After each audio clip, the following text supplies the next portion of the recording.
na ang lumalaban sa pamahalaan ay lumalaban sa itinakda ng Diyos. Ipanalangin niyo ang mga hari at mga may kapangyarihan para makapamuhay tayo ng tahimik at mapayapa na may kabanalan at tamang pag-uugali. Mabuti ito at nakalulugod sa Diyos na ating tagapagligtas. Naway sabayan ninyo ako sa panalangin ito.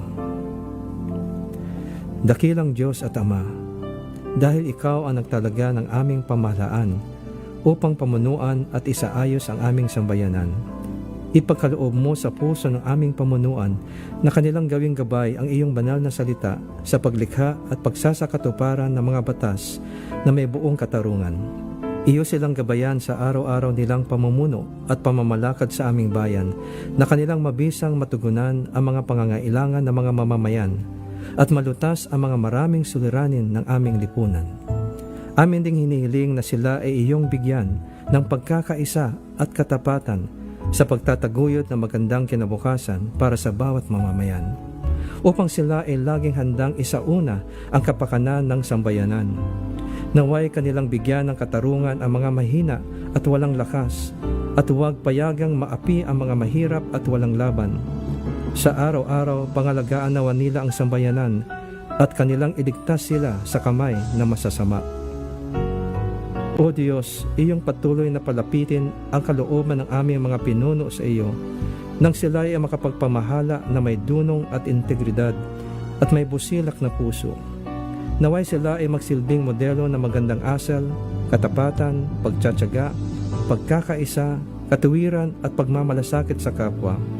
Ayon sa iyong kahabagan at kapangyarihan, sila ay iyong pagtibayin sa pagharap sa anumang mabibigat na hamon o suliranin na maaaring dumating muli sa aming bayan, at iligtas mo kami sa lahat ng panganib. Ipagkaloob mo na maharap namin ang anumang hamon ng mapayapa at buo ang loob, dahil ikaw ay kasama namin. Iyong pagpalain at bantayan ang aming sambayanan, at kami ay iyong ilayo at iligtas sa sinamang magtatangkang nakawin o sirain ang aming kapayapaan at kalayaan bilang iyong bayan. Iyong ilayo ang aming mga hukom sa paghato ng hindi makatarungan. Naway sila ay humatol batay sa katuwiran sa lahat ng oras. Gaya ng iyong sinabi sa iyong banal na salita, na ang isang bayan ay matatag lamang kung ang mga namumuno ay makatarungan, ngunit ito'y mawawasak kung sa salapi sila'y gahaman. Ipagtibay mo sa kanilang mga puso ang integridad, kahabagan, pagsunod sa iyong mga utos at tunay na karunungan, upang ang aming pamahalaan ay maging kalugod-lugod sa iyong mga mata, nang ang iyong mga biyaya na pagsulong at paglago ay aming makamtan at mapanatili sa mahabang panahon. Iyong hikayatin ang aming pamunuan at mga mamamayan na palagiang manalangin sa iyo, at ikaw ay aming hanapin habang kami ay tumatalikod sa aming mga kasalanan, upang kami ay iyong pakinggan at patawarin at pasaganahin ang aming bayan. Aming panalangin na magtiwala sa iyo ang aming mga pinuno, sapagkat ikaw ang pinanggagalingan ng lahat ng karunungan at biyaya. Maraming salamat, Panginoon, sa iyong pagtugon sa aming mga dalangin na ito, sa pangalan ni Jesus. Amen.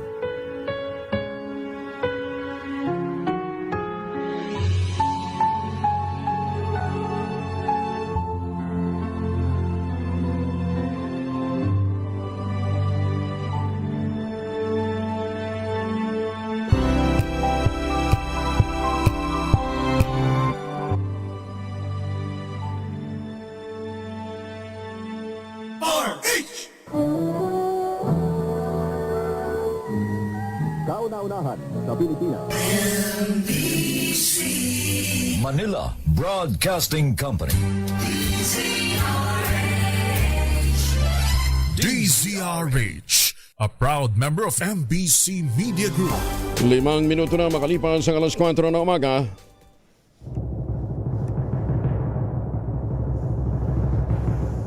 And the Golden Dove for Best Science and Technology Journalist goes to Angelo Palmones, DZRH. Ito na ang 28th KBP Golden Dove Awardee, Best Science and Technology Journalist, si Angelo Palmones sa Magandang Umaga, Pilipinas.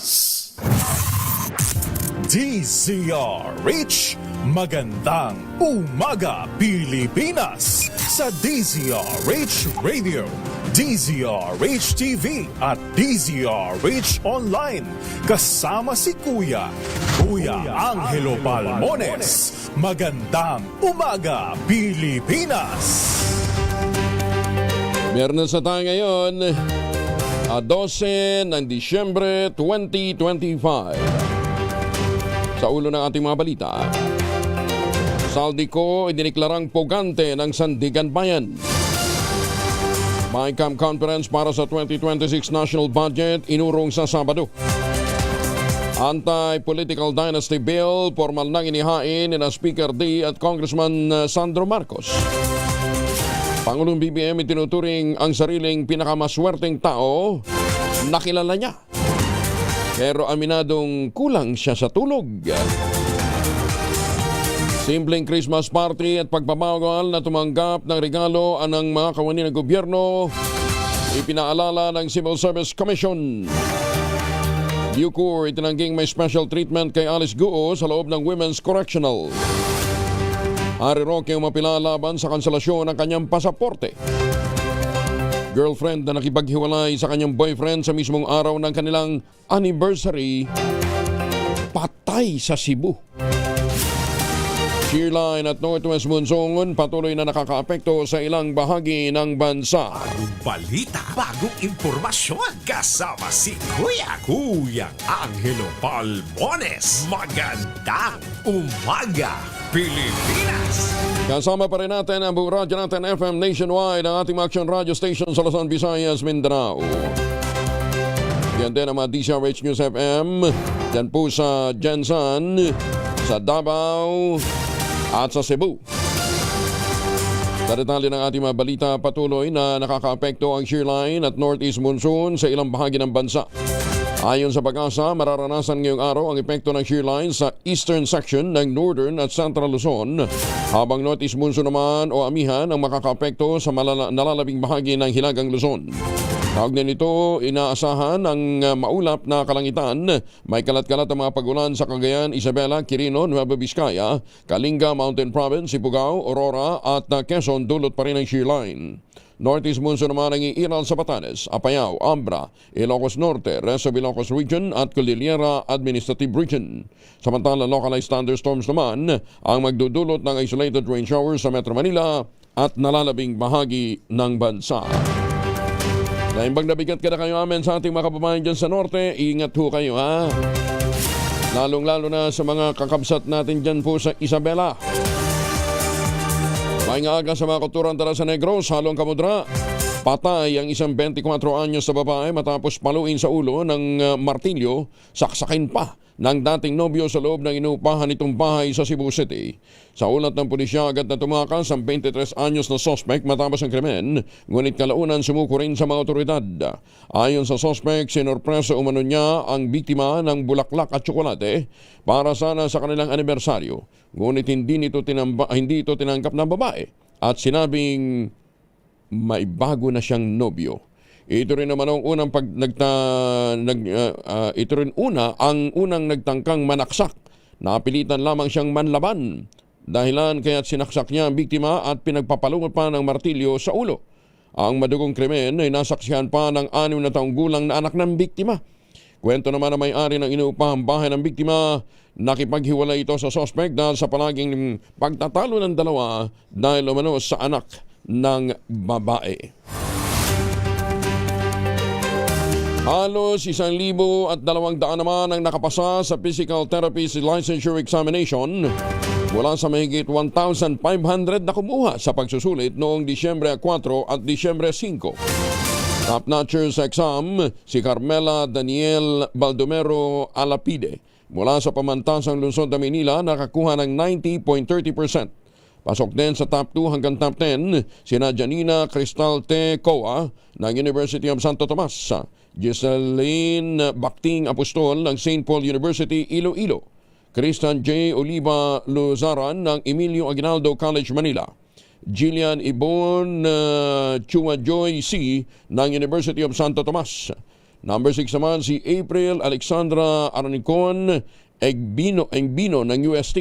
Gayon din si Maria Cristina Rey de los Santos Manalad ng Angeles University Foundation. Nasa ikapitong pwesto naman si Eliza May Guevara Mercado ng Our Lady of Fatima University, Antipolo City. L'Oreal Marie Bailosis Peroja ng Siliman University. Gayon din si Jeffrich Mendez Yap ng Bellis College. Number 9, si Ray Michelle Alamis Taray ng University of the Philippines sa Manila. At ang pangsampo, si Angeline Orpia Pilayo ng Pamantasan ng Lungsod ng Maynila. Congratulations! Magandang umaga, Pilipinas! Bawal mag-inuman sa mga opisina ng gobyerno, bawal tumanggap ng regalo, magsulisit, bawal din manghingi ng kahit anumang regalo na pangrapol mula sa mga kliyente ng gobyerno ngayong holiday season. Ito naman ang paalala ni Civil Service Commission Assistant Commissioner Ariel Ronquillo. O iba sino Nepomuceno sa sa Bureau of Customs. Si Commissioner Ariel Ronquillo, sa lahat ng mga ahensya ng gobyerno ngayong kaliwat kanan na ang mga party. Sa panayam ng radyo natin at ng DCRH, pinaalala rin ni Ronquillo na pondo ng taong bayan ang ginagamit sa selebrasyon gaya ng Christmas party. Kaya dapat lamang na gawing simple ang pagdiriwang nito at hindi magarbo. Nakasaad rin na niya sa Code of Conduct ng mga nagtatrabaho sa gobyerno na kailangang isauli ang anumang regalo o pangrapol basta't mula sa kliyente ng pamahalaan. Isusuuli talaga kasi Isusuuli ang pagbabawal yung pagtanggap Tatlo yung bawal, pagtanggap ng regalo, pangungutang at saka pagsulisit. So iba yung act of solicitation, yun yung nanghihingi, di ba? Okay. Bawal na yun. Kung bawal magsulisit, bawal ka rin tumanggap. Basta galing sa kliyente, hindi pwede. Ayun, basta galing sa kliyente, hindi pwede. Ba't ang mga taga-BIR?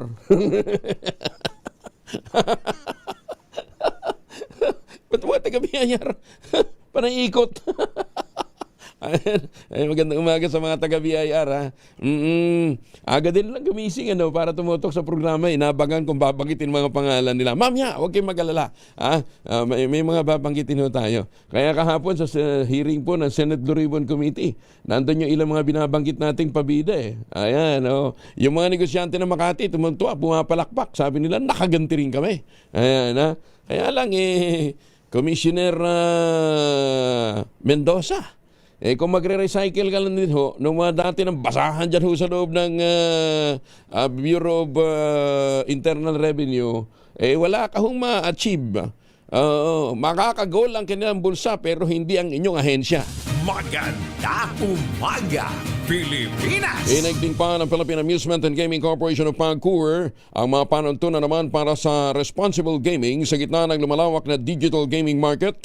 Ayon kay Chairman Alejandro Tenco, sa kanyang pagsasalita sa G2E Asia at Philippines 2025, kabilang sa mga bagong financial safeguard ang pagdelink sa mga e-wallet at ilang payment channels na nakatuon sa integridad at proteksyon ng mga manlalaro. Bagamat bahagyang bumaba niya ang kita sa huling bahagi ng third quarter ngayong taon, sinabi ng PAGCOR Chairman, mahalaga ang paghihigpit sa payment control upang mapahusay ang traceability, mapalakas ang anti-money laundering protection at mapigil ang anumang iligal na aktibidad sa pananalapi. Sinabi din ni Chairman Tenco na bahagi ng payment reforms ang mas malawak na responsible gaming framework na patuloy na pinuhusay ng PAGCOR. Kabilang din sa mga bagong patakaran ang pag-oobliga sa mga lisensyadong operators na gumamit ng responsible gaming tools gaya ng self-exclusion option at betting limits upang matulungan ang mga players na mas makontrol ang paglalaro. Ipinagbabawal na rin ng PAGCOR ang paggamit ng credit card at cryptocurrencies sa pagtaya upang maiwasan ang overborrowing at impulsive behavior. Bagong balita, bagong impormasyon. Kasama si Kuyang Angelo Palmones. Magandang umaga, Pilipinas! Ay, siyempre, nandito lang din tayo sa usapin ng gaming. Mamigay muna tayo ng pera. Mahiwagang tunog. Magkano ngayon? 6,000. 5,000 kahapon 6,000 po ang naghihintay na premyo sa ating mahiwagang tunog. Ayan.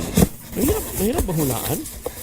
Sabi ko nga, ginagawa yan kadalasan pagka Pasko eh. Oo. Yung isang item ay gawa sa karton, yung isang item naman, syempre hindi siya gawa sa karton, pero mahaba. Yan ha. Ang inyo pong masagot, ipapadala po ninyo sa 0919-282-6.5. Sundin po ang tamang format po ng pagdetext. Empty space, name slash, other slash, contact number slash, at ang inyong sagot.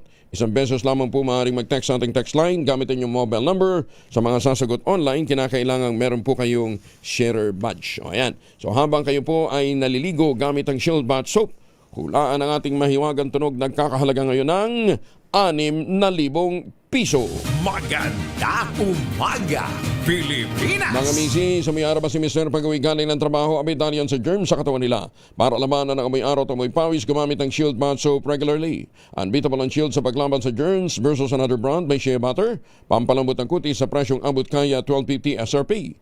Kaya naman recommended ito ng Philippine Nurses Association. Kaya mga misi, sa challenge yung subukan ng Shield Bath Soap. Galit sa sakit, may malasakit, sulit na sulit. Patong-patong na kasong administratibo ang inihain ng Department of Social Welfare and Development sa Ombudsman laban sa 14 na barangay official sa Haro, Iloilo. Tawag na ito ng reklamo ng mga residenteng kinupitan umano ng ilang mga opisyal ang kanilang ayuda mula sa Assistance to Individuals in Crisis Situation o AICS program. Ayon kay Social Welfare Secretary Rex Gajalian, sa halip na 10,000, 2,000 na lamang. Grabe naman kotong yan. Malupit naman si Kupitan. Sa halip na 10,000, 2,000 lamang ang natanggap ng ilang AICS beneficiary dahil nasa 8,000 hanggang 9,000 ang ibinulsa ng mga naturang barangay official. Sinabi ni Secretary Gajalian, 7 taon na itong nangyayari sa lalawigan simula pa noong COVID-19 pandemic. Ngunit maliit pa lamang umano ang ibinubulsa ng mga ito noon. Kumpara ngayon, mahigit na sa kalahati ang napupulta sa kanila. 2,000 hanggang 1,000 na lamang ang napupuntang ayuda sa mga benepisyaryo. Pagkatapos ng payout, pag uwi ng mga benepisyaryo, kinuwers nila yung mga benepisyaryo na kunin yung porsyento nung payout. Ngayon, may 14 tayong complainant rin, and pare-parehas yung kwento nila. Sa 10,000 na ibinigay sa kanilang tulong pinansyal, pilit kunin yung 8,000 hanggang 9,000 pesos. Very consistent yung stories, at yung mga individual hindi sila magkakakilala dahil galing sila sa 16 na barangay, at yung kwento nila pare-parehas. Yung mga perpetrators, supposed perpetrators are barangay captains, barangay kagawads, barangay treasurer, barangay appointed officials. 14 yan. Ay, nako, si Barangay Kupitan. Sa Iloilo pa lang yan, ha? Paano doon sa iba pang mga lugar, ha? Mga mamis, po pwede tayong mag-laundry day today, ha? Kunontong ka ba kapag makapit, malikit at malupit ang mancha? All you need is pride. Ba't mapahirapan ang self-concept pride? Easy at worry-free naman ang laundry. Sa Triple Stain Away Formula, tangkal ang matitinding mancha based on Tensa Chocolate, Mud and Sebanon Cotton. Gawa po ito ng ACS. Ay, magandang umaga po dyan sa Las Vegas, Nevada kay Ma'am Evan Lang. At saka si Doña Annabel Arcilia naman, nandyan din ho sa Las Vegas. Nagbabakasyon, ha? Nagbabawas ng sama ng loob si Doña Annabel Arcilia. Alas 4:20 ang oras sa buong kapuluan, may tuturing na malaking yugto sa pangako ng pamahalaan sa food security ang naabot ng Department of Agriculture matapos nitong makumpleto ang nationwide rollout ng Benteng Bigas Meron na program sa lahat ng 82 probinsya ng Pilipinas. Sa huling paglulunsad na ginanap sa Maguindanao del Norte, nagsisilbing malaking hakbang tungo sa pagtupad ng pangunahing pangako ng Pangulong Bongbong Marcos na gawing accessible at abot kaya ang masustansyang bigas para sa bawat pamilyang Pilipino. Para sa maraming komunidad, lalo na sa mga lugar na liblib at apektado ng kaguluhan, ang pagdating ng 20 pesos na per kilong bigas ay isang malaking pagbabago sa pang-araw-araw na gastusin at katiyakan na meron ho silang pagkain. Layunin nito na mayangat ang bawat Pilipino, palakasin ang lokal na produksyon at tiyaking walang maiiwan anuman ang kultura at lihiyon sa pag-unlad ng ating bansa ayon po naman sa Department of Agriculture. Sa rollout ng 20 pesos na bigas per kilo sa bayan ng Barira, Buldon, Matanog at Sultan Kudarat, Gayon din sa Sultan Mastura, layuning iparating ng abot kayang bigas sa mga lugar na mahirap marating. Ipakita rin ito na mas pinatibay ang ugnayan ng national government at Bangsamoro Autonomous Region in Muslim Mindanao, lalong-lalo ng paglikha ng mga oportunidad sa kabuhayan at pagpapatatag ng agricultural value chain sa buong rehiyon. Ay, may bundag sa matik paminaw nato diya sa Negros. Magandang umaga din po sa mga suki natin dyan sa Marinduque. Tinalakay naman ang Department of Agriculture sa tulong ng Philippine National Police Criminal Investigation and Detection Group ang cold storage warehouse ng Solid Sea Products sa Navotas City nitong Huwebes kahapon yan. Natuklasan ang tambak ng frozen agricultural at fishery product naman ay hindi na ligtas na kainin at walang maayos na sanitasyon. Sinabi ni Agriculture Secretary Francisco Chu Laurel Jr., natuklasan sa naunang inspeksyon ng BIPAR, NMIS at ng DA Inspectorate and Enforcement ang mga produktong karne at isda na nagsama-sama sa parehong cold room na maaaring pagmula ng kontaminasyon ng mapanganib na bakterya. Nag-issue ng 2 search warrant ang presiding judge ng Navotas Regional Trial Court para sa 2 cold storage facilities. Nadiskubre ng mga opisyal ng CIDG ang bulto-bultong iba't ibang frozen meat at mga agri-fishery products na nakaimbak sa buong pasilidad. Lahat ng produkto ay nilitratuhan at dinokumento sa harap ng warehouse at barangay personnel.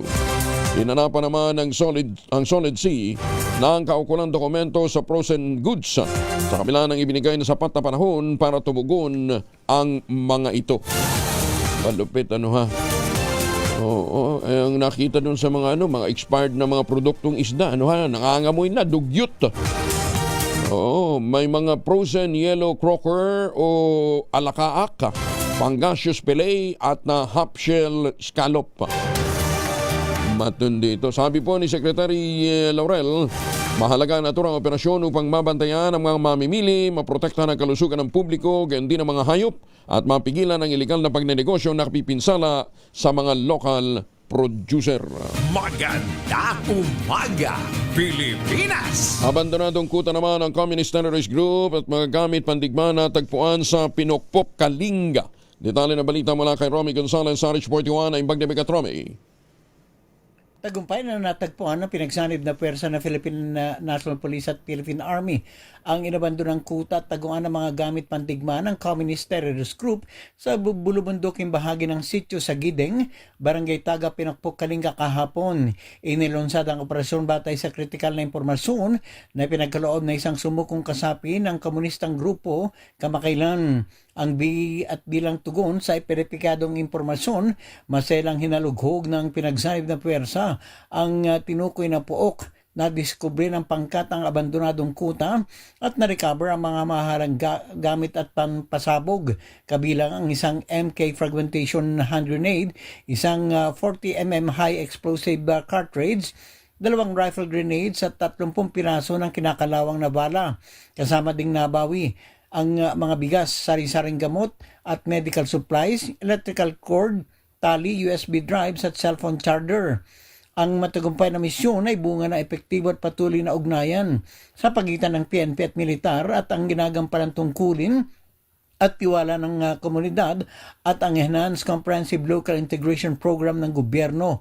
Lahat ng mga na-recover na gamit pandigma ay dinala sa Pinokpok Municipal Police Station para sa kaukulang dokumentasyon at disposisyon. Ito si Aris 41 Romy Gonzalez para sa DZRH. Una sa Pilipinas, una sa Pilipino. Maraming salamat, Romy. Jose Gina. Maganda umaga, Pilipinas! Oy, para ho ba sa mga kababayan nating may mga nakatakdang lakad ngayon, huwag niyong kalimutan magbaon ng proteksyon laban sa mikrobyo. May 2 formulation ng family alcohol na pwede nating pagpilian. Yung family 70% isopropyl alcohol, especially prepared for clinics, hospital, pharmacies, laboratories, pero okay na okay din po yan sa mga households. Very effective sa disinfection at sterilization. Ganyan ang bagsik ng family, 70% isopropyl alcohol. Maghapon man natin gamitin, no problem. Hindi po manuno yung ating mga kamay dahil meron po itong moisturizer. Yun namang mabangong family wrapping compound improvement cologne, ayun po yung mabangong isopropyl alcohol na ginagamit po ng mga masaista, mga barbero, mga doktor, mga nurse, mga kabadrona for spas and other bathing purposes. Family wrapping alcohol parang DCRH book na sa mahabang panahon. Mabibili sa namang butik at convenience stores nationwide. Family wrapping alcohol, hindi lang pampamilya, pang sports pa. Tumutok sa DZRH at manalo ng instant 1,000 pesos sa Pasko Panalo Malakas Promo. Kasama ang Pride Detergent. Ayan, ang location ni Sherwin Alparo at ng tropang Pride Detergent Guapo ay nasa Tramo 1, Barangay San Dionisio, Parañaque City. Nandyan ho sila sa Tramo 1, Barangay San Dionisio, Parañaque City. Lakasan nyo na inyong mga radyo, telebisyon nang sa gayon mahuli kayo. Ready na ba kayong tandaan ang ating word of the day para manalo ka ng DZRH Mini Component? Eto na! Hirap naman ang word of the day mo, Sherwin. Beatific. Beatific. Yan daw po ang ating word of the day. Maganda umaga, Pilipinas! Mga residenteng apektado naman ng bagyong Juan sa Island Municipality ng Biri, Northern Samar tumanggap ng food supplies kahapon mula sa lokal na pamahalaan. Detalye ng balita mula kay Jane Galit Bantayan, Aris 34. May buntag ba, Jane? Nakatanggap kahapon ng food supplies mula mismo sa lokal na pamahalaan ang mga residente ng Island Municipality ng Biri, Northern Samar na apektado ng nagdaang bagyo na si Owan. Kasama sa pamamahagi ng local government units ng Biri, ang Local Disaster Risk Reduction and Management Council at Municipal Social Welfare and Development Office. Ang mga apektado ng bagyo ay tumanggap ng 4 na kilo na bigas. Ayon sa Local Disaster Risk Reduction Office ng Biri, 2,990 na household sa 8 barangays ang nakatanggap na nasabing ayuda. Ang poblasyon, 831, Santo Niño, 467, Pio del Pilar, 270, Progress, 340, Kausuwagan, 201, MacArthur, 123, San Pedro, 301, San Antonio, 457. Ito yung mga barangay ng mga residente na nabigyan ng tulong na apektado ng nasabing bagyo. Ang relief assistance ay tugon naman ng LGU na mabigyan ng tulong ang mga residente na matinding tinamaan ng bagyong si Owan na tumama sa Eastern Visayas noong November 8 at 9 ngayong taon. Sa nasabing bagyo na itala ang pagkasira ng mga bahay, public infrastructures at livelihood, lalo na sa agrikultura at fishery sector. Ang nasabing pamilya ay kasalukuyang ding inilipat sa mga evacuation center nung nagdaang bagyo matapos na ipatupad ng LGU ang preemptive at forced evacuation. Ang distribution ng nasabing ayuda ay pundo ito sa ilalim ng 30% Quick Response Fund ng Local DRM Fund Investment Plan ng calendar year 2025. Mula sa Action Radio Katarman, Arts 34 Jane Galit Bantayan ng DZRH, una sa Pilipinas, una sa Pilipino. Dagan salamat, Jane. 29 makalipas ang alas 4 na umaga, matapos inspeksyonin ang kahaba ng EDSA nitong Martes, agad na ipinagutos naman ni Public Works Secretary Vince Dizon ang pag-aalis ng mga obstruction sa pedestrian lane na nagpapahirap sa mga naglalakad dito.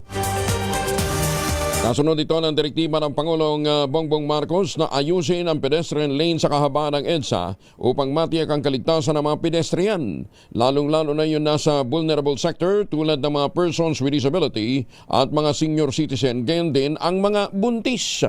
Sa kanilang pag-inspeksyon ni Transportation Secretary Giovanni Lopez, napansin ng dalawang kalihim na hindi accessible, hindi ligtas sa mga pedestrian ang gilid ng EDSA dahil makikipot, hindi patag ang daan at na meron pong iba't ibang mga nakaharang na mga istruktura. Meron ding mga vendor, meron ding mga poste. Kasama rin nag-inspeksyon ni Secretary Dizon at Secretary Lopez ang Move as One Coalition at Mobility PH at ibang civil society organization. Sana naman, Sek, magtuloy-tuloy yan, ha? Itinanggi ni Philippine Amusement and Gaming Corporation Chairman at CEO Alejandro Tenco ang mga aligasyong conflict of interest kaugnay ng government project na naselyuhan ng construction firm na pag-aari ng kanilang pamilya. Ayon kay Chairman Tenco, wala siyang anumang naging impluensya bilang chairman at CEO ng PAGCOR sa mga public work contract na nakuha ng kanilang kumpanya na Nation Star Development Corporation. Pinabulanan dito ang mga akusasyon na na-secure na ang kanilang kumpanya ang ilang government contracts dahil sa pagiging malapit niya sa pamilya ng Pangulong Bongbong Marcos Jr. Ginit ni Tenco, nag-divest na siya sa Nation Star mula pa nang maupo sa PAGCOR noong 2022. Kaya't malinaw niyang walang anumang conflict of interest. Nilinaw din ni Tenco na nakuha ng Nation Star ang ilang proyekto ng DPWH sa pamamagitan ng patas na bidding at wala niya ritong kaugnayan sa flood control o maging ghost projects. Sa huli, muling nanindigan ng PAGCOR chief na malinis, magandang track record ng kanilang kumpanya. Maganda umaga, Pilipinas! Pagpapalawak ng police visibility at mabilis na police response ipinatutupad naman ng kapulisan sa Eastern Visayas. Detalye na balita mula kay Jimmy Angay-Angay, RH32, maupay nga agad Jimmy. Mas pinaigting pa ng PNP Camp Roberto Kang Leon palulit ang kampanya kontra sa iba't ibang krimen sa Eastern Visayas. Ito ang sinabi ni Police Regional Office 8 Regional Director Brigadier General Jason Capoy.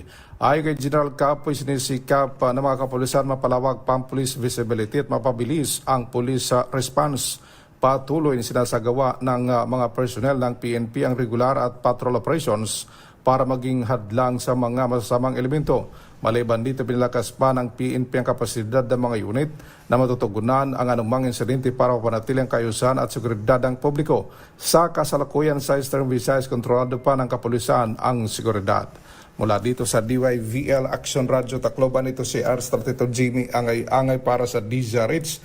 Una sa Pilipinas, una sa Pilipinas. Daghang salamat, Jimmy. Nagdudulot ng pagkabahala ang biglaang pag-alis ng Royal Buscalis Westminster NB. O yung pong kumpanyang Buscalis mula sa New Manila International Airport Reclamation Project. Ang Buscalis ay nangungunang dredging company sa buong mundo. Nasa likod ito ng Palm Island dyan po sa Dubai. Yung magandang tourist attraction din po. Gayon din sa Hong Kong Airport Expansion. Yung megaport sa Rotterdam, gayon din ang pagpapalalim ng Suez Canal. Ito rin ang kumpanya na hindi basta lamang nag-aabandona ng mga proyekto maliban na lamang kung may isyong teknikal o kaya nakasisira o may epekto sa kalikasan o kapaligiran, mapanganib para sa reputasyon ng kumpanya at nagdudulot ng malaking financial loss. Ang tanong, bakit umalis ang Buscalis? At bakit ito inililihim sa publiko? Base sa Global Witness Report, ang pag-alis ng Buscalis ay tanda ng seryosong problema sa New Manila International Airport dyan po sa Bulacan na proyekto ng San Miguel Corporation. Ilan sa mga tinukoy na dahilan ng pag-alis ng dredging company ang malubhang kakulangan ng supply ng buhangin na kailangan para sa reclamation. Pero may iba namang mga pagkukunan pa eh. Ito kasi ang pundasyon ng buong airport landfill at hindi maaaring maipagpatuloy kung kulang na kulang ang mga materyales. Ano pa kaya ang ibang dahilan na nasa likod ng naturang kontrobersiya? At saka bakit hindi ito basta-basta na pag-uusapan sa media? Bakit? Ayan naman tanong lang ng ibang mga kababayan natin. Lalong-lalo na yung mga nanonood sa labas po ng Pilipinas. Ay, maganda umaga sa mga taga Kinapawan City. Ma'am Dottie Molino, good morning. At saka kay Ma'am Dionisia Bulawan. Ma'am, good morning ha. Oo, hindi ko daw kayo nababanggit. Si Ma'am Elbenia din. Ayan ha. Maaga din pala magsigising itong mga ito ha. At inaabangan ang ating programa tuwing Lunes hanggang Biyernes. Wala daw silang absent ha. Good morning. Ayan ha. Ay, maganda umaga din po sa mga suki natin sa iba't ibang panig po ng mundo. Sa mga suki natin dyan sa Dubai ha. Magandang umaga. Sa mga sima natin ha. Mga seafarers natin at mga suki natin dyan po sa Hong Kong ha. Good morning. Baka pa weekend ng Pilipinas. Huwag na kayo magpasalubong ng imported na tsokolate. Meron po tayong tangerine chocolate. Ang tangerine chocolate po ay produkto ng mga magniniyog, ng mga magsasaka dyan po sa lalawigan ng Quezon. Sa tulong po ni Dr. Helen Tan, yung pong mga planting material ng kakao galing Davao, hinakot po yan. Itinanim sa ilalim po ng mga nyugan para makapag-produce ng dekalidad na kakao beans, pinoprocess para maging tangerine chocolate. at ang kanilang isa sa mga konsultant, ang magaling na si Jack Sandique ng Makilala, North Cotabato. Ay, yan ha. Available po ang Tangerine Chocolate sa 0919-095-5935. May mahigit 10 variants po ang Tangerine Chocolate na ang raw material galing din po sa ani ng ating mga magsasaka. Kaya nga po, sabi po ni Dr. Helen Tan, sino bang magmamalasakit sa Pilipino kundi ang kapwa Pilipino? Sa bawat tangkilik natin ng Tangerine Chocolate, pinalalakas natin ang loob ng ating mga magsasaka. Pinalalakas natin ang ating lokal na ekonomiya. Tangerine Chocolate 100% gawang atin, sana daw po ay ating tangkilikin.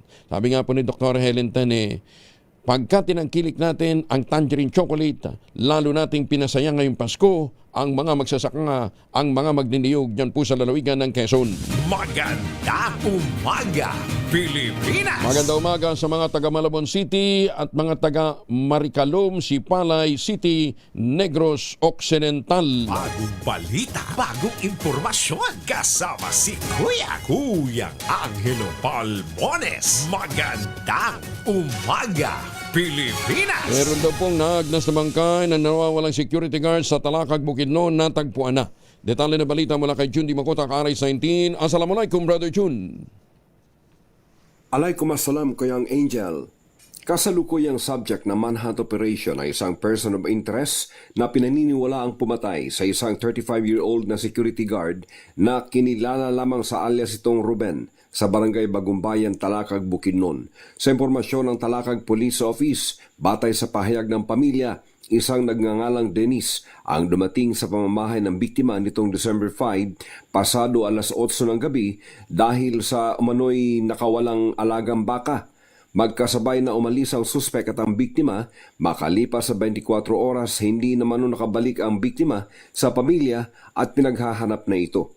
Kahapon, napansin ng mga dumaraang residente ang masangsang na amoy sa isang masukal na lugar sa Sitio Babagyuhan, Barangay Dagumbaan.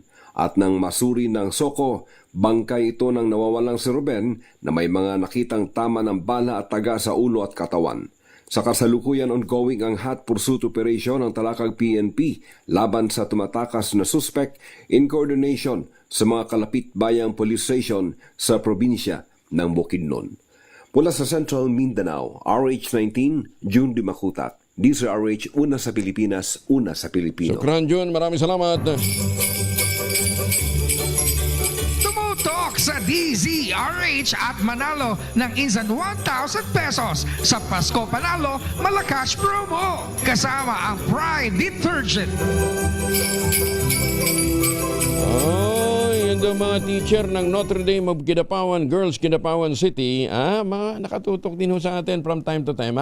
Okay, may nahuli na po si Sherwin Alparo dito po sa Barangay San Dionisio, Parañaque City. Sherwin? Yes, magandang umaga Kuya Angel. Dito nga sa Tramo 1, kung saan tignan mo naman napakadilim pa ng paligid, may isang nagliliwanag. Itong nahuli natin na naka-tune in sa DZRH. Pangalan mo? Reginald Nario po. Maraming salamat po kung Angelo Palmones sa maagang pamasko. Ang aga wala naman. pang binibigay, nagpapasalamat na. Ang aga naman. Ang aga gumising ng batan to. 1,000 Salamat po. Ano ba trabaho niya, Sherwin? Ano trabaho mo? Abantay po dito po sa tindahan. Lagi po akong nakikinig sa inyo. Alas 4 ng madaling araw. Ba't ikaw pagka madaling araw, ikaw pinagbabantay? Yung ano ko po kasi may trabaho, yung kuya ko po na isang bantay. Nag-aaral ka pa? Hindi na po, may asawa at anak na po. Hindi halata. Akala ko ikaw yung mga 14-15 lang ha. Yung pala Hindi po, 25 na po ako. 25 na. Ilang taon ang anak? Anak mo? 3 taon na po. 3 taon. Ilan ang anak mo? Isa lang. Isa lang po ako. Isa lang. Okay. Sige, bigyan mo na yung premyo, Sherwin. Dahil talagang nakatutok sa DZRH dahil yung kanilang cellphone dito ay naka-Bluetooth. Tapos yun ang pinakikingan DZRH. Eto, meron kang 1,000 pesos! Salamat po. Maraming salamat po kong. Sa DZRH. At syempre kapag nakuha mo pa yung ating word of the day, meron kang mini component. Beatific po! Beatific! Sherwin, ano bang meaning ng beatific? beatific ang ibig sabihin niya ni basta maganda sa Tagalog. Oo, yun na yun. Ang haba kasi ng explanation. Hindi nga. Anong meaning, dahil anong yung meaning ng word beatific? Beatific. Oh. Nandyan sa cellphone ko yun eh. Kasi yan ang word of the day ng New York Times. New York Times. Mandali Sila beatific. supplier natin ng word of the day. Adjective pala yan. Ibig sabihin blissfully happy. Parang yung smile lang ni nung ating winner, ano ha? Oo. Pangalan mo ulit? Reginald po. Reginald. Reginald has a beatific smile. Yung pala yun, ano ha? Beatific. Sige. Tignan mo naman yung ngiti, parang nanalo. Ayan, tignan mo. At dahil nakuha mo yung ating word of the day, eto meron kang Deezer H mini component at syempre meron ka pang Deezer H t-shirt at ang siksik liglig umaapaw na Deezer H Noche Buena basket na pwede na hanggang medianoche at ang pinakamalaki, pinakapula ang Pride with fabric conditioner, Korean strawberry bloom with stay away formula, 2 kilo yan. Kaya naman, tignan mo, hindi ka pa naglalaba, mukha ka ng Koreano. Ano man sasabi mo? Maraming salamat po ko, lalong-lalo na po sa DRH at saka po sa Pride. Ayan at syempre, ako maraming salamat din sa, biro mo, maagang tulog pa mga to, pero ikaw nanalo ka na ng 1,000 pesos. At sa mga nasa ng 1,000 piso, laging tumutok sa Deezer H sa ating Deezer H Pasko Panalo promo kasama ang Pride Detergent. RH number 6, Sherwin Bata Alfaro, DZRH, una sa Pilipinas, una sa Pilipino. Maraming salamat, Sherwin. Tutok lang, tutok na sa Deezer H Radio, Deezer H Facebook, Deezer H YouTube, at Deezer H TV. Baka ikaw na ang susunod na winner sa Deezer H Mas Malakas promo. Beatific ha. Yun ang word of the day ni Sherwin. Ako rin, ni Sherwin may word of the day. Pasinorus. Fascinorus. Ayan. Adjective din ho yan.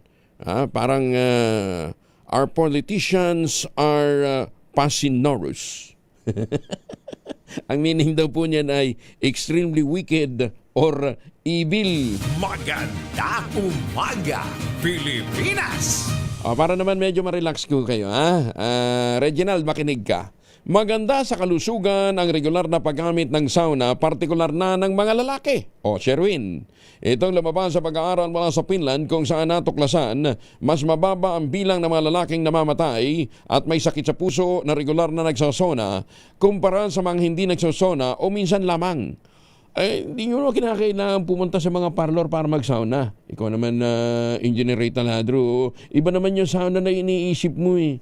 May mga happy ending ka pa dyan. Iba yun. Ito yung sauna. Gumamit ka ng raincoat, tapos umupo ka sa upuan, magpakulo ka ng tubig. Yan, Sweden sauna na yun, basta papawisan ka. Isa na gawang nasabing pag-aaral sa 2,315 na mga kalalakihan, edad na 42 hanggang 60. Hindi ka pasok dito. 42 41 ka pa lang.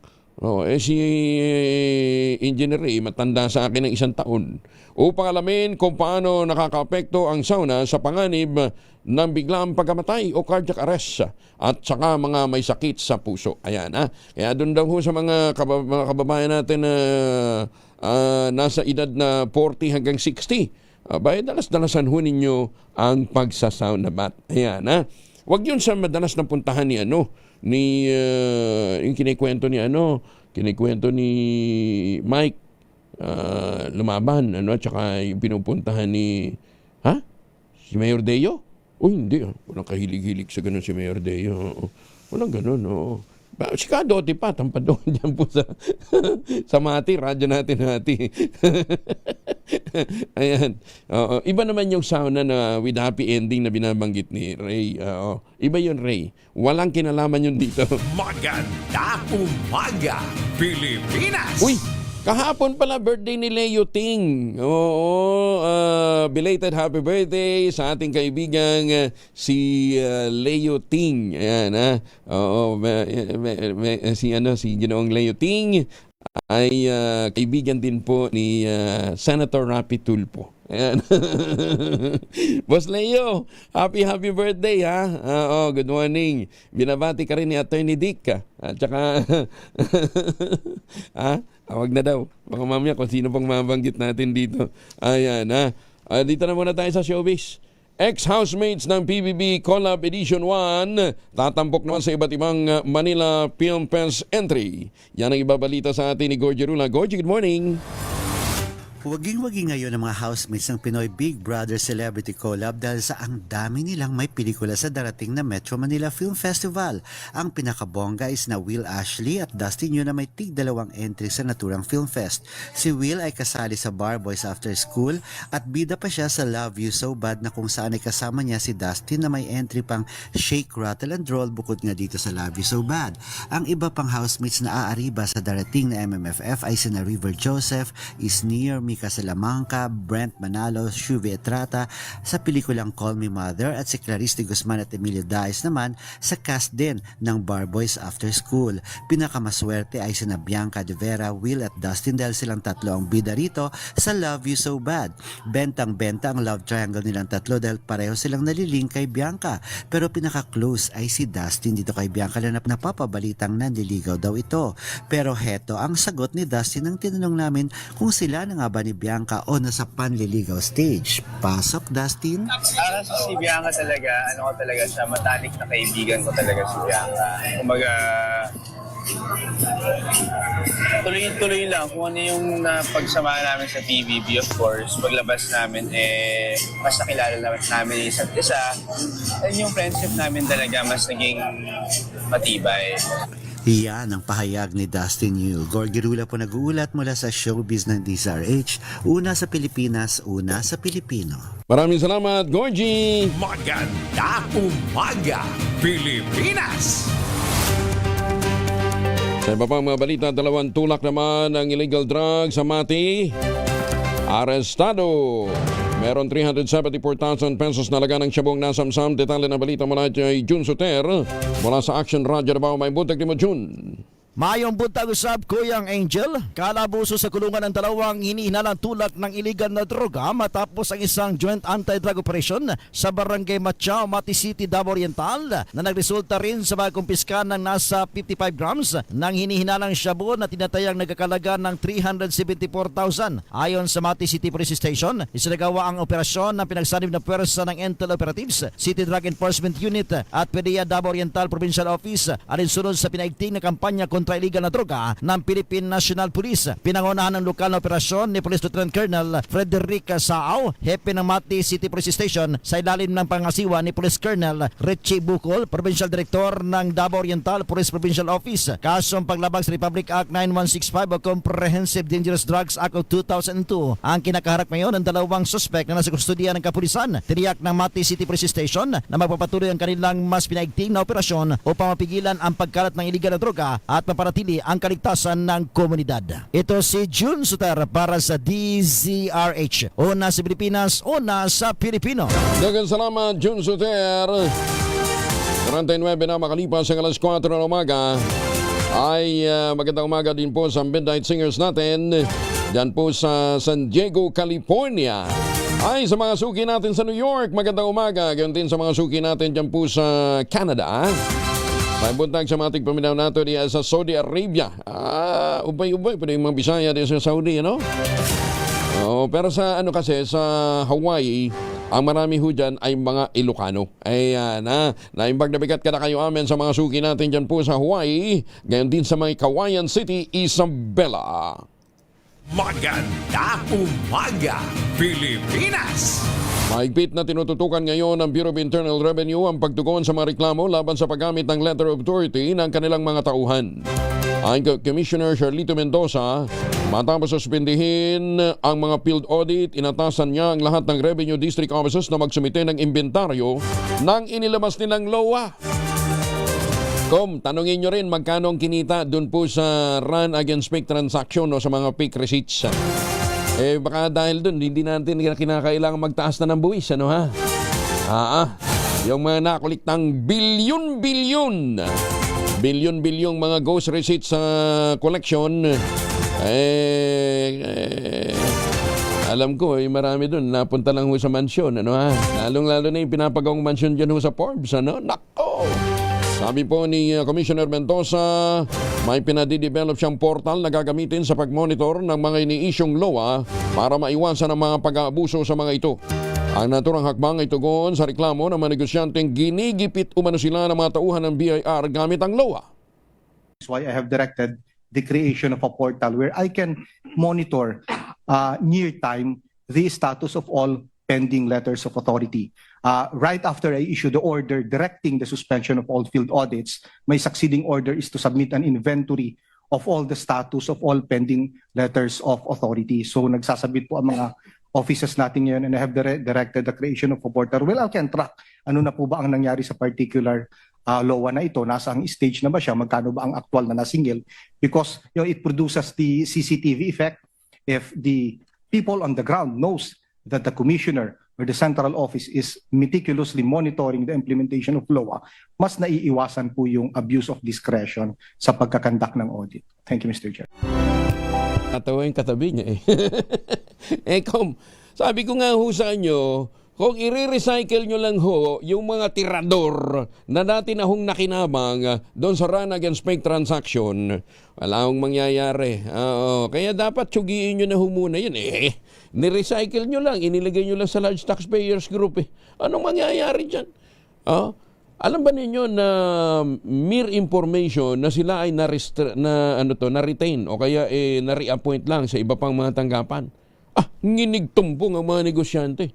Ninenervyos yung mga negosyante dahil sabi nila, naku, ito na naman po kami. Maya-maya magte-text na naman yan. Maya-maya tatawag na naman yan. Maya-maya makakatok na naman yan. Quarterly kung mangolekta. Pero in fairness ko, ngayong Disyembre, hindi daw sila nag-ikot. Yan. Natakot ma-videoan. Kasi ang instruction natin, ang pakiusap po natin sa mga negosyante, i-video nyo pa sikreto. Padala nyo sa amin. Nang sa ganyan, ilalabas po natin dito sa DCRH. So far, wala pa daw pong kumakatok sa kanila at bumabati ng Merry Christmas. Ayan, ha? Kaya walang naglalakas daw ba? Alam mo, ito.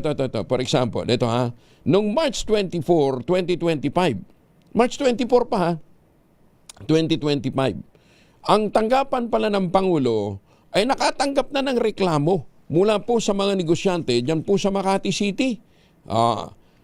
His Excellency Ferdinand R. Marcos Jr., President, Republic of the Philippines, Malacanang Palace, Manila, March 24, 2025. Anong petsa na ngayon? December 12, 2025. Subject, urgent call for investigation into corruption in BIR Makati extortion through fraudulent VAT assessment. Yun ho yung tenor ho ng sulat ha. With a heavy heart and deep concern for the integrity of our tax system, I am compelled to bring to your attention an alarming case of corruption within the Bureau of Internal Revenue Makati, particularly under the VAT Office headed by Benedict Bacani, Chief of the VAT. Ito ho, binabasa ko, sulat lang ho ito, sulat sa Malacanang noong pong March 24. Ito si Bacani, ito yung sinalang kahapon dun sa pagdinig ng Blue Ribbon Committee na piniga ni Congressman Tulfo. Yan ha, ni Senator Tulfo. Anong tawag dito? Ayan. I am a law-abiding taxpayer, committed to fulfilling my obligation to the government. I do not seek to evade taxes. I seek only to pay what is rightfully due. However, the process I have been subjected to is not an audit. It is a shakedown. Mr. President, isa lamang ho ito sa mga nagre-reklamo. Kaya nga po, tagal-tagal na natin binabanggit dito sa programa natin. Wala ho naman ibang medyang naglalakas loob eh. Diba? Kaya nga nakatutok ho yung mga taga-BIR sa ating programa. Yung iba pumapalakpak ha. Yung ibang mga nasa floating status, sabi nila, sa wakas, may pumansin sa ating mga reklamo. Sabi naman ng mga negosyante, eto na, ang pagkakataon para naman matigil na yung mga mandarambong dyan, ha? Ayun, Abay, mantakin ho ninyo. Paikliin na lang ho natin. Ito na. Ayun yung sa bandang conclusion. Then came the final meeting. A moment of stark betrayal. I was informed that my actual tax due, ang assessment pala sa kanya, ito. 25 million. Ayan, 25 million ang hiningi sa kanya. From 40 million, naging 25 million. Yun daw yung tax. Tapos, I was informed that my actual tax due was only 5 million pesos. The remaining 20 million had simply disappeared, pocketed by those who orchestrated this farce. I had been tricked, coerced into paying a bribe under the guise of taxation. Ayan. Ito ho, isa lamang ho sa mga sulat na ating natanggap sa maraming panahon ho. Ilang buwan na ho natin pinag-uusapan to. Ayan, Hindi pa inaabangan ko ho yung inaabangan ko po yung complete list nung mga inirereklamo naman ng yung video pala, video nung nagre-remit diyan sa may bandang Pasig. Anak ng Pasig naman kayo. Ayan. Tapos meron pang listahan nung mga bagong biling lupa ng isang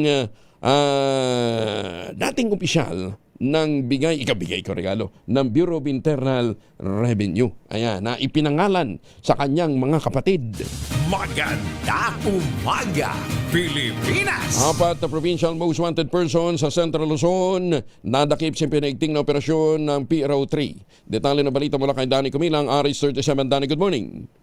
Higit pang pinaigting ang operasyon ng Police Regional Office 3 na nagresulta ito sa pagkakaaresto ng 4 na provincial most wanted person sa iba't ibang lugar sa Central Luzon. Kabilang dito ang city level top 3 most wanted person na naharap ito sa mga kaso sa ilalim ng Republic Act 7610 at sexual assault, provincial top 8 at municipal top 1 most wanted person at provincial top 7 most wanted person sa bayan naman ng Abukay na may kasong paglabag sa Republic Act 9165. Sa Olongapo City na isilberin ng Police Station 4 at CIU ang 5 Nobel warrant para sa statutory rape. Samantala, 2 high-value individual pa ang naaresto sa isang bypass operation sa gitnang Luzon kung saan nasabat ang tinatayang 50 gramo ng hininalang shabu na nagkakalaga ito ng 340,000 pesos. Patuloy na pinapaigting ng PRO3 sa pamumuno ni Police Regional Director Brigadier General Roelio Piñones Jr. ang kampanya laban sa mga wanted person at illegal na droga. Danny Kumilang, RH37, DCRH, una sa Pilipinas, una sa Pilipino. Maraming salamat, Danny. May paabak kay kayungan sa ating mga kababayan dyan po naman sa Pampanga. Aminado ang Pangulong Bongbong Marcos, madalas na kulang o putol-putol ang kanyang tulog simula nang maupo siya bilang presidente. Mr. President, mag-ultabayo po kayo. Sa episode 6 part 2 ng kanyang podcast, natanong ng mga estudyante ang Pangulong BBM kung ano ang bagay na hindi niya nagagawa magmula nang siya ay maging Pangulo. Ang kwento ng presidente, kulang siya sa tulog dahil kahit tapos na ang misyon niyang gawain, hindi pa rin siya makapagpahinga dahil kailangan niyang magbasa. Maganda naman para sa susunod na araw. Mahirap buuhin yung tulog. Dahil, siya, kuminsan matatapos ka ng late. Kahit na matapos ka ng late, mayroon pang counting gagawin na kailangan kang basahin para mag-ready sa the next day. Tapos, dahil marami kang masyadong iniisip, pagka nagising ka, may some noise or something, o kinagat ka ng lamok or whatever, paggising mo, ang hirap nang bumalik sa tulog kasi papasok na naman sa isip mo yung mga kailangan gawin, yung mga paano kung ganito mangyari, paano kung ganyan magkaplano-plano. Ayun. Sir Brian Posadas, padalahan mo nga ng ultabayo ang mahal na Pangulo, ha? Ano nga bang ultabayo, Mr. President? At sa mga nakatutok sa atin dyan sa Malacanang, ha? Ito kailangan ng Presidente para kung halimbawa nagising siya, makabalik ka agad din siya ng tulog ng nare-relax siya. Ang ultabayo po ay postbiotic with Lactococcus lactis strain plasma. Dumaan po ito sa mahabang clinical trial sa Japan. Hindi po testimonial, hindi kwentong kutsero, kundi human clinical trial. Ang bawat capsule na ng ultabayo ay nagtataglay ng 50 billion cells ng Lactococcus lactis strain plasma. Kaya napapanumbalik po nito ang immunity ng ang lakas ng ating immunity ng katawan. Kasi pinagagamit po nito yung PDC, plasmacytoid dendritic cell. Yan po yung tinatawag na madalubasan o commander ng ating immune system. Kaya napapanumbalik po ang sigla ng ating katawan, ng ating immunity kapag tayo po ay na-achieve ang magandang tulog. Ayan, nalalabanan nito ang puyat, pagod at stress. Ilan lamang yan sa mga benepisyo po ng ultrabayo tayo. Ngayon kung may mga concerns pa ho kayo, mag-text ho kayo sa 0931-033-2871. Ulitin natin ha, 0931-033-2871 nang sa gayon masagot ang inyo pong mga concerns ng ating pong mga medical experts. Ang Ultamayo po ay rehistrado sa Food and Drug Administration, halal certified, available sa Mercury Drug Stores, HB1 Plus Pharmacy, Curamed at Amesco Drug. At ito pang magandang balita ha. Kapag bumili ka ng isang box ng Ultamayo Postbiotic 30 capsules sa alinmang Mercury Drug Store sa buong bansa, makakakuha ka ng free 100 pesos Mercury Drug Gift Certificate. Promo runs until July 31, 2026 only per DOH FDA CFRR Permit Number 0981 Series of 2025. Mahalagang paalala, ang Ultamayo ay hindi gamot at hindi dapat gamitin panggamot sa anumang uri ng sakit. Ayan ha. Kaya sa mga suki natin dyan sa Malacanang, bilhan ho ninyo ng Ultamayo ang Pangulo. Nang sa gayon, gumanda ang kanyang gising, lumakas ang kanyang immunity. Ayan, ha? Napag-uusapan na lang din po ang Mercury Drug Store. Kung nakikita natin ngayon ang mga Mercury, di ba nagkalat yan ko sa iba't ibang panig ho ng Pilipinas. Tapos, syempre, maganda yung kanilang mga, mga butika. Maniniwala ba kayo na ang Mercury Drug ay nagsimula bilang isang drugstore na ginamit bilang survival response sa isang trahedya? Ayan, yan po ang original na Mercury Drug Store. Si Ginoong Mariano Ke ay pinanganap noong 1921 mula po sa isang Chinese-Filipino family. Napilitan silang magtungo ng bundok noong World War II dahil yung mga Japanese forces pinag-aaresto yung mga pharmacists dahil sa paniniwalang tumutulong sila sa mga nasa resistance. Pero nung manumbalik po ang kapayapaan, binagbukas na isang maliit na drugstore sa Bambang at nagbenta si Ginoong Mariano Ke ng affordable medicine na kung saan noong mga panahong yun, kulang na kulang ho ang supply na medisina at wala ding tiwala masyado sa healthcare ang ating mga kababayan. Simple lamang ang kanyang radical idea. Keep stores open late, stock consistent medicines, and treat every customer like a family. Ayan. Yan po ang naging simula ng business empire na kung tawagin ngayon ay Mercury Drug Store. Ayan, ha? Gamot ay laging bago, pero dahil sa kulang sa tao, sabi ng mga nagre-reklamo, baka ma-expire yung gamot. Ay, magdagdag naman kayo ng tao. Laki-laki na kinikita ng Mercury. Maganda umaga, Pilipinas! 3 minuto na makalipas ang 5:00 ng umaga. This time check is brought to you by ACS Manufacturing Corporation, ISO certified, maker of world-class quality Pride detergent. RH Champion Detergent. Tapat po sa inyo. Kauna-unahan sa Pilipinas. Manila Broadcasting Company. DZRH, a proud member of MBC Media Group.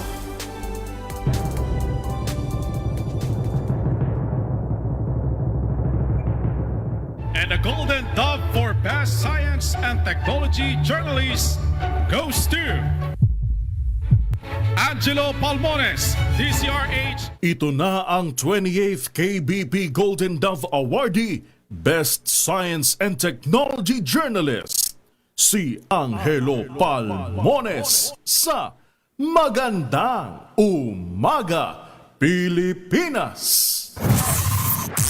DZRH, Magandang Umaga, Pilipinas sa DZRH Radio, DZRH TV at DZRH Online.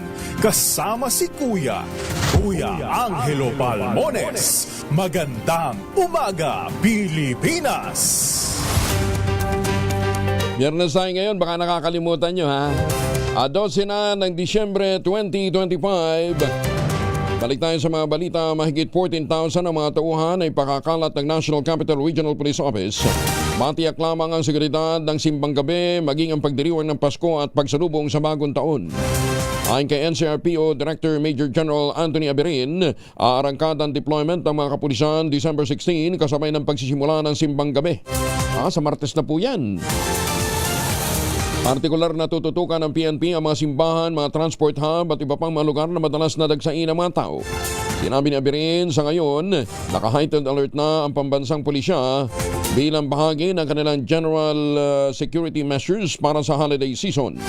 Magsasagawa rin na niya sila ng mga assessment sa mga susunod na araw para matukoy kung kinakailangan pang magpatupad ng pinakamataas na security alert status ang buong Hanay. Bumaba ng 12.86% ang crime rate ng bansa nitong Nobyembre. Ayon sa Philippine National Police, nasa 2,615 na krimen ang kanilang naitala sa buong buwan ng Nobyembre, mas mababa kaysa sa 3,001 na naitala noong Oktubre. Nakitaan din ang pinakamalaking pagbaba ng kaso ang rape pa, kasunod ang physical injury, murder, theft at karnaping. Bukod dito, nabawasan din ang napapaulat na cybercrime. Sa kabila nito, tiniyak naman ng PNP na hindi sila nagpapakampante, patuloy sa pinaigting na presensya ng pulisya para matiyak ang seguridad ng publiko. Samantala, mag-live-in partner arestado naman dahil sa illegal drugs sa Dagupan City. Meron ding nakumpiskang 40,000 pesos na halaga ng shabu. Detalye ng balita mula kay Aris 38 Freddy Pajardo. Masantos siya kabasan ni Chikamin sa ating mga kababayan dyan sa Pangasinan, Freddy. Masantos siya kabosan, Kuyang Angel. Sa nagpapatuloy na kampanya ng Dagupan City Police hinggil sa illegal na droga, nagresulta ng pagkaaresto sa 2 street-level individual na mag-live-in partner. Batay sa ulat ni Dagupan City OIC Police Director Colonel Orly Pagaduan, alas 9:58 ng gabi nagsagawa ng operasyon ng kanyang mga tauhan sa City Drug Enforcement Unit ng Police Station 6 sa Barangay Bunuan, Bukig sa syudad, katuwang ang Pidig Isuyuan na nagresulta sa pagkaaresto sa mag-live-in partner na suspect na parehong street-level individual matapos magbenta ng 2 plastic sachet na naglalaman na hinihinalang shabu sa pulis na nagpanggap na buyer kapalit ng mark money. Ang nasamsam na shabu sa mga suspect ay tumitimbang ng 6 na gramo na may street drug price na 40,800 pesos. Kasong paglabag sa Section 5, Article 2 ng Republic Act 9165, Comprehensive Dangerous Drug Act of 2002, ang kinakaharap ngayon ng mga suspect na nasa likod ng Rias na bakal ng Dagupan City Police Station. Mula sa Action Radio Pangasinan, ito si Freddy Fajardo, RH30 Tag-uulat para sa DCRH, una sa Pilipinas, una sa Pilipinas. Maraming salamat, Freddy. Ay, magandang umaga din kay General Kenneth Lucas ng Region 4A. General, ingat ho kayo, ha? Saklaw naman ang 20 pesos per kilo rice program ang lahat na ng 82 provinces sa bansa. Ito ang inanunsyo ng Department of Agriculture sa final launch ng programa sa Maguindanao del Norte. Tanda na nakompleto na ang nationwide rollout ng Benteng Bigas Meron na program. Ayon sa Department of Agriculture, nakapagtatag na ang ehensya ng 429 sites para sa naturang inisyatiba. Tinaasahan ang 15 milyon na kabahayan na mabebenepisyohan ng programang ito sa 2026. Sinabi pa ng DA na susunod na yugto naman ay nakatutok sa pagpapanatili ng supply ng benteng bigas per kilo at pagpapalakas ng produksyon upang matiyak na ito'y bukas para sa lahat ng pamilyang Pilipino. Si Dan Binamil mula sa Pag-asa, kasama na natin. Dan, good morning. Good morning po, Sir Angel, at sa ating mga taga-subaybay dito sa DZRH. Wala pa rin tayo monitor na low pressure area at nananatiling maliit yung tsansa na magkaroon tayo ng bagyo sa mga susunod na araw. Ngayon pa man, dahil sa epekto ng shear line, for the next 24 hours, asahan natin itong mga kaulapan at mga kalat-kalat na pag-ulan at thunderstorms dito sa areas ng Bicol Region at mga lalawigan ng Quezon as well as northern and eastern Samar. Dahil naman sa epekto ng northeast monsoon o yung hanging amihan, makakaranas rin tayo ng mga pag-ulan sa mga lalawigan ng Cagayan, Isabela at sa Aurora. Kaya sa mga lugar na ito, sa eastern sections ng Luzon at Visayas, patuloy po tayong maging handa at alerto sa mga banta ng pagbaha at pagguho ng lupa dahil inasahan natin na may mga pag-ulan tayong mararanasan ngayong araw. Samantala sa Metro Manila at malalabing bahagi ng ating bansa, generally fair weather ang ating inaasahan ngayong araw. Bahagyang maulap hanggang sa maulap na papawirin. Nandiyan pa rin yung mga tsansa ng mga biglaan at panandaliang pag-ulan na dulot ng thunderstorms especially sa hapon o sa gabi. Sa kalagayan naman ating karagatan, wala pa rin gale warning na nakataas pero iba yung pag-iingat pa rin sa ating mga kababayan na maglalayag sa northern and eastern seaboards ng Luzon at Visayas dahil makaranas pa rin tayo dyan ng katamtaman hanggang sa maalong karakatan. Sir Angel? Dan, temperatura daw sa Baguio?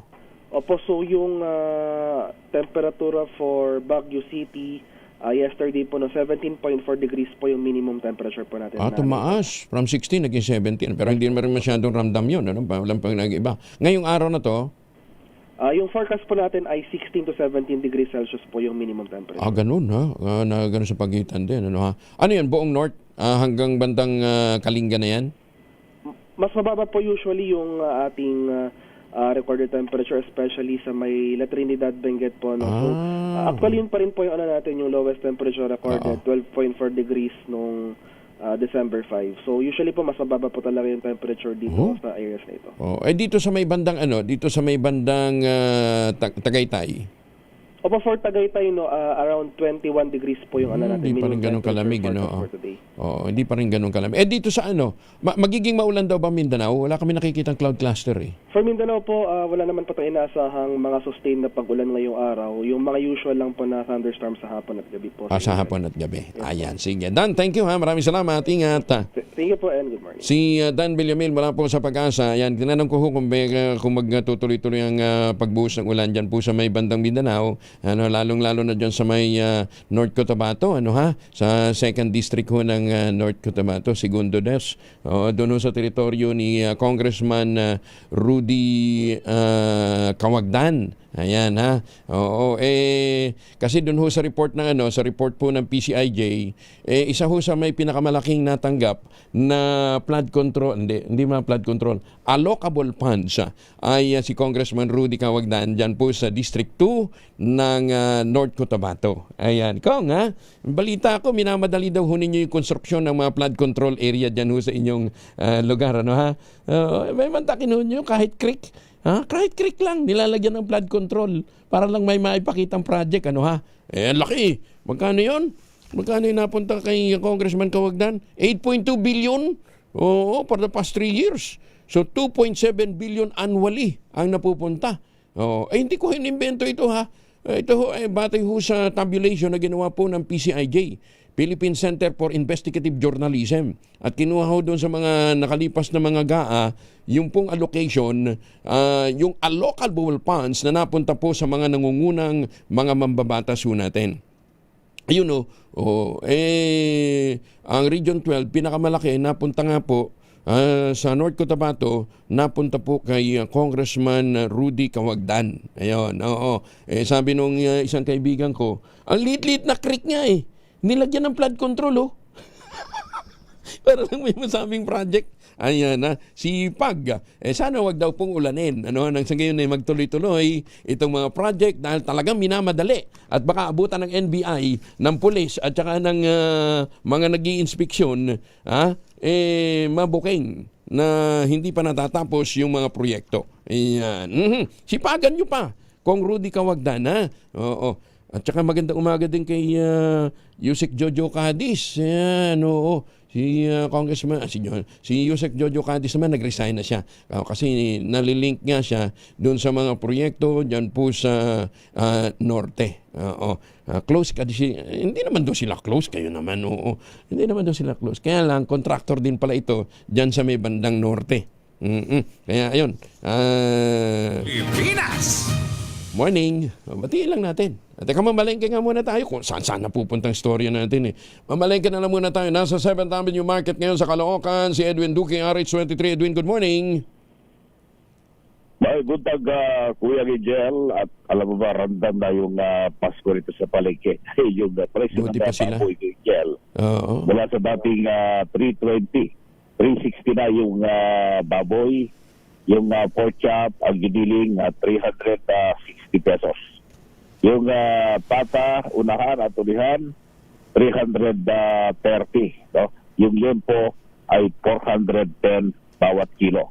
So napakalayo nito nga nakaraan. Dahil yung baboy na karagol, meron 300 pesos lang at ang yun po 360, ngayon ay 410 pesos. Yung hindi natitinag na presyo, ang tagal ng panahon. Ang kambing ay natili 500, yung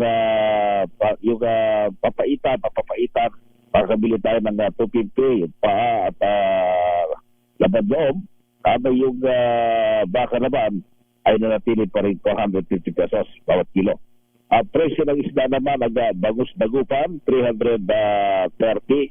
Ang bangus sa Bulacan, Pampanga, yan nabibili mo ng 280 hanggang 300. Yung tilapia to eagle, or 140 yung galing ng Batangas.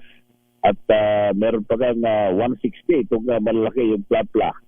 Pero itong galing ng Pampanga at Bulacan, bahagya mababa dahil mabibili mo lamang ito ng 120 hanggang 130 pesos bawat kilo. Sa 300 ang presyo ng galunggong, 310 ang presyo ng yellow pin. Tagyaga tumas itong presyo ng mga pusit. Itong pusit tumot nasa 210, pusit galawa 210, ang calamaris naman ay 300 pesos bawat kilo. Doon sa presyo naman mga shrimps, mabibili mo ngayon ng 210 hanggang 520 bawat kilo yung pinakamalaki. Habang yung presyo ng isda ay hindi na gumalaw. Habang sa gulay, itong gulay ay natili pa rin mababa ngayon. Ang ampalaya ay 160, kalabasa 60 pesos, at kamatis ay merong 80 hanggang 100 pesos bawat kilo. Yung labanos ay 180, tabas ito ng 20 pesos. Ang talong ay 160 yung bawat kilo dito. At umabot naman yung talong na bilog ay umabot ng 200 bawat kilo. Ang luya ay 220, sibuyas 300 pesos pa rin. Yung imported merong 260. 160 sa bawang, ang sayote ay 140 bawat kilo. 100 ang repolyo, ang carrot naman ay 180 pesos bawat kilo. Yung chili labuyo, natili 600. Ang siling panigang 400. Ay bako pa 300 pesos pa rin bawat kilo. Sa presyo ng prutas, wala naman pagkalaw. Habang sa presyo ng bigas, ayan, pag-upisa ito sa 40 pesos tulad ng red rice hanggang 60. Yung dinurado naman ay 80 pesos. Yung malagkit, 58, 80 hanggang 100 pesos. Ang Japanese, 56. Ang husband, 53. Ang brown rice, 56. Ang bagong ani naman ay 40 pesos. So, kung yung price monitoring report, pula pa rin dito sa Senate Public Price Park sa Caloocan. Aris 23, Edwin Duque nagulat sa DZRH, una sa Pilipinas, una sa Pilipino. Maraming salamat, Edwin Duque. Samantala, sambay lang si Boss Brian Posada. Sandali lang, ha? Kasi mahalagang malaman din ito ng mga nanay kasi baka magluluto na sila pagkatapos mamalengke, ha? Alam ba ninyo na mas pinamamahayan pala ng bakterya ang mga plastic na mga sangkalan kaysa yung mga kahoy na gamit na kahoy na chopping board? Base po sa pagsusuri, mas madaling makasurvive o mabuhay ang bakterya gaya ng E. coli, Salmonella, Listeria sa mga plastic na mga sangkalan kaysa sa kahoy. Nang sumailalim kasi sa pagsusuri ang plastic at kahoy ng mga sangkalan sa loob ng 2 oras, lumalabas na mabilis na mamatay ang mga nasabing bakterya sa kahoy, lalo na kapag tuyo na ito. Paliwanag ng mga dalubhasa, ang self-protecting mechanism ng kahoy at ang kakayahan nito na sumipsip na tubig ang dahilan. Lumilipat kasi ang bakterya mula sa hiniwang karne sa loob ng kahoy kapag natutuyo na ang sangkalang, kaya doon namamatay yung bakterya. Hindi katulad daw sa plastic, ayan, na nagtatribe sila dahil hindi basta-basta natutuyo ang mga plastic na sangkalan. Maganda umaga, Pilipinas! Sandali, mag-commercial muna tayo bago natin ipasok si Boss Brian. Kasi maraming mga kabataan ngayon ang nagre-reklamo na dumadalas ang kanilang back pain at saka yung pananakit ng kanilang leeg. Ang sabi nila, ano ba ito? Gouty arthritis na ba ito? Ito ba dapat na pagtuunan ng pansin, ha? Kung kayo nga naman, sumasakit na ho inyong mga likod, ang inyong mga bewang, ang inyong, nasa mga 20, 30 lang kayo. Mahirap yan, ha? Pag-uusapan natin yan, ha? Sa ilang saglit, kasama natin si Brian Posadas, ha? Oras mo na sa buong kapuluan, 20 minuto na makalipas ang alas 5 na umaga.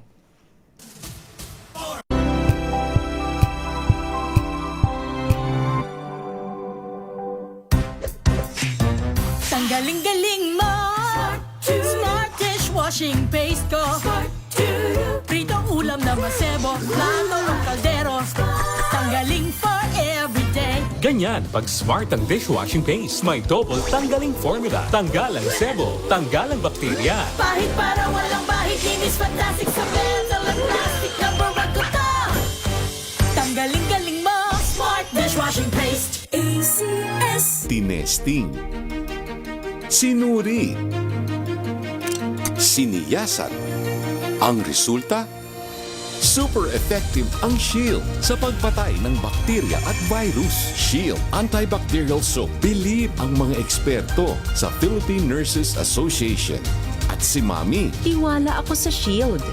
Shield Antibacterial Soap. Napatunayang mabisa. Ang mga nurse, tiwala. ACS. Amoy forever. Amoy LQ. Amoy New Cala Berry Blooms. Amoy Cala, amoy good vibes.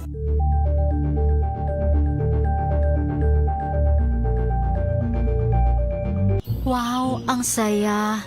Isang barangay na labada, puro mancha pa. Goodbye, pahinga. Mommy, isang laba lang yan sa Pride Bar Blue. May powerful stain-away enzymes na malupit sa dumit mancha. At di masakit sa kamay.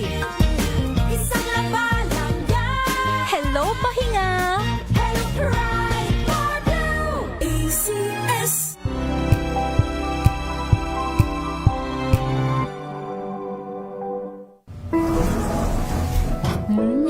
Amoy forever. Amoy LQ. Amoy New Cala Berry Blooms. Amoy Cala, amoy good vibes. Sa lahat ng bagay, simula pa lang, siguraduhing max protection na. Kasi pag kulang ang proteksyon, baka madaling masira. Sa ngipin, dapat may max protection din. Max sa alaga ng Unique Toothpaste. With Max Protect Formula, help stop cavities before they start, while keeping breath fresh. Try Unique Maximum Fluoride Protection. Para max alaga, max protektado. ACS. Amoy forever. Amoy LQ. Amoy New Cala Berry Blooms. Amoy Cala, amoy good vibes.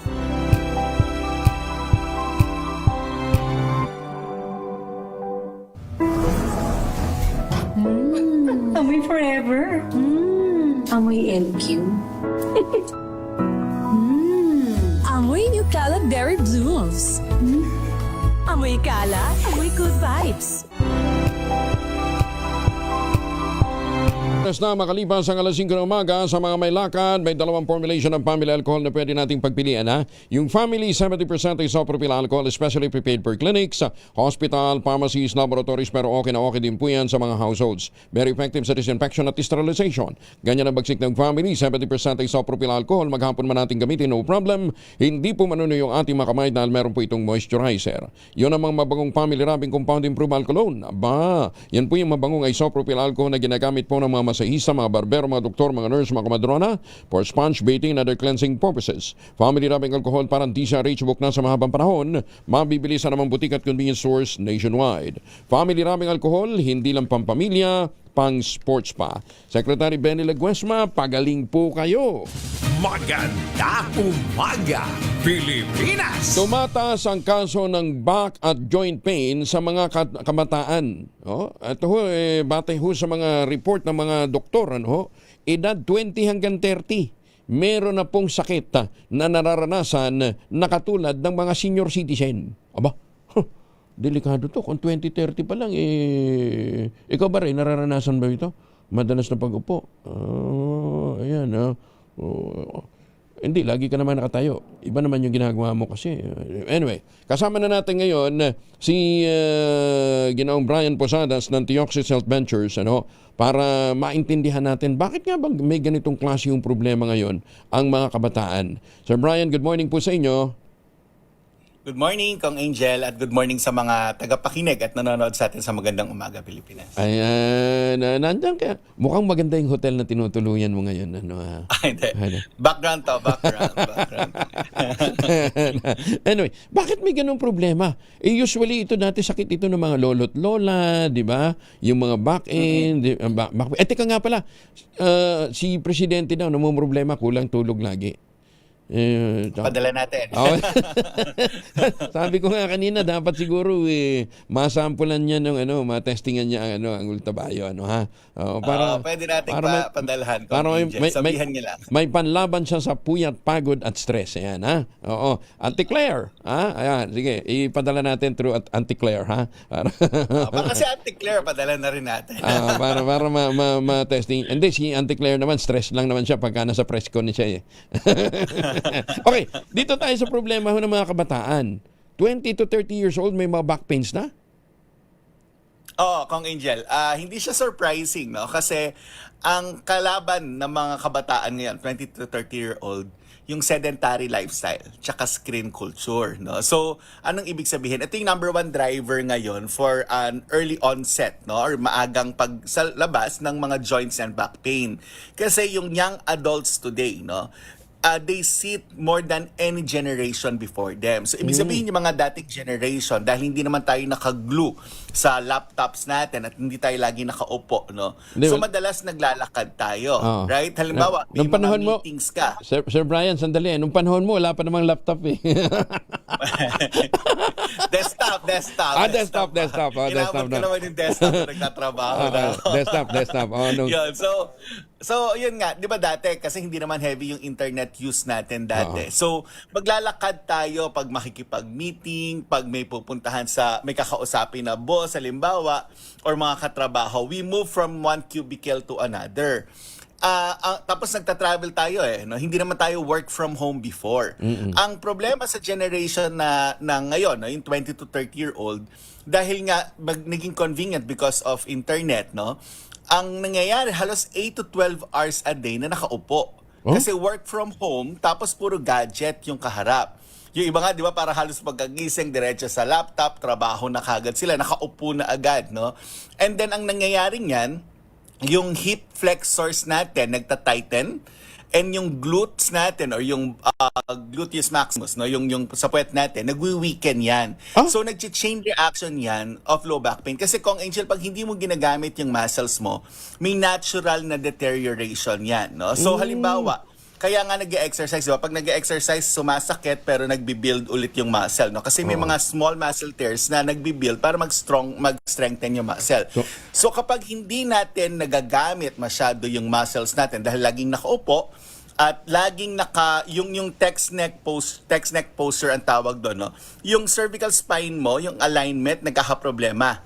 So lagi ka nakayuko, 'di ba? Pagka nagsta-text ka, yung likod mo nakaganyan ka kasi yung gadget mo, yung laptop mo. So that causes the problem. So mas bata, mas techy, pero mas may problema sa likod, no? So yan yung nagiging problema. It's your lifestyle now. It's the lifestyle now of the younger generation.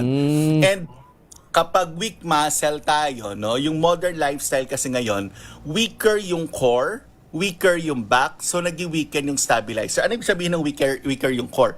Hindi natin na-strengthen yung core muscle natin. So meaning around our tummy, so yung abs natin, no. So nag-weaken yung support. So exercise minsan nagiging optional for us, movement is minimal. Tapos let's face this, because sedentary na yung lifestyle natin, tapos puro tayo fast food, nagkakaroon ng weight gain agad in 20s to 30s, which increases the stress on your knees, hips, and back. So tandaan Kong Angel, every extra 1 kilogram sa weight natin, that's 4 times load to your knees. So, kaya sumasakit yung tuhod nila. So, every time nag-gain, yan yung nagiging problema natin. Mahina na yung muscles, bumibigat yung katawan, yan yung perfect recipe natin for joint breakdown. Tapos, yung iba strong yung coffee nila. No? Yung sobrang strong yung coffee, nagkakos din siya ng problem with your bones. No? So, yan yung problema doon. Kaya kailangan balanse lahat. Tapos, dahil syempre, we rely on fast food, milk tea, energy drinks, nagkakos ito ng collagen and protein deficiency, vitamin D deficiency, very common ito, halos hindi na naaarawan yung mga kabataan, right? Dati kasi kung Angel, di ba, naglalaro tayo sa labas eh. Yes. Binibilad kami sa araw. Hindi, nung bata. Pagka matitigas ulo namin. Patintero, nagbabasketball kahit mainit yung araw. So talagang meron tayong exposure sa sun. Ngayon, halos hindi halos nagtatago. So vitamin D deficiency is very high, magnesium insufficiency, and then the omega-3. So inflammatory imbalance naman yan. So hindi na sapat yung fuel natin sa katawan, sedentary lifestyle, food choices natin, hindi rin ganun kaganda, kaya talagang mabilis masira yung engine or yung joints natin. So, hindi siya surprising. And that's the problem, no? Hindi naman magabago basta-basta yung lifestyle natin kasi talagang glued na tayo sa internet. So, chronic stress din. Ang bata ngayon, di ba? Ang tindi ng pressure, no? 20 to 30-year-old. Chronic stress is leading to chronic inflammation. Financial stress, relationship, identity pressure. So may cortisol spike yan. Nagkakos ng inflammation, nagkakos ng body pain. So, ang daming cause, no? So, halimbawa din, even, again, lagi natin ito inuulit-ulit na sa discussion natin, poor sleep quality. Yun. Kapag hindi deep sleep, Kong Angel, problema yan, no? Hanggang hating gabi nanonood, no? Nagse-cellphone, tapos konti na lang yung tulog. Reduce muscle recovery yan. Impaired yung collagen repair mo, increase yung pain sensitivity mo. So, yung young adults, minsan, ang average na tulog na lang, 4 to 6 hours. Hindi yan ibig sabihin productivity. Disaster yan for your joints and muscle. Hindi nakaka-recover, hindi nakaka-repair. Okay. So, yan. Sir Brian, naibigay mo na yung mga causes. Ang problema nila, yung Ultaflex hindi pa pala available sa Mercury. Yes. Kailan daw kayo magiging available? Pa natin yan. Pero kung Angel, meron yan sa mga kabataan, lagi naman sila sa internet, di ba? So meron naman tayo sa mga online shopping, no? Yung Lazada, Shopee, TikTok, and then sa ultabio.shop, no? Pwede naman yan matry. Yan nga kung Angel, no? Balik ako lang mabilis, no? Kaya nga namin ginawa yan eh.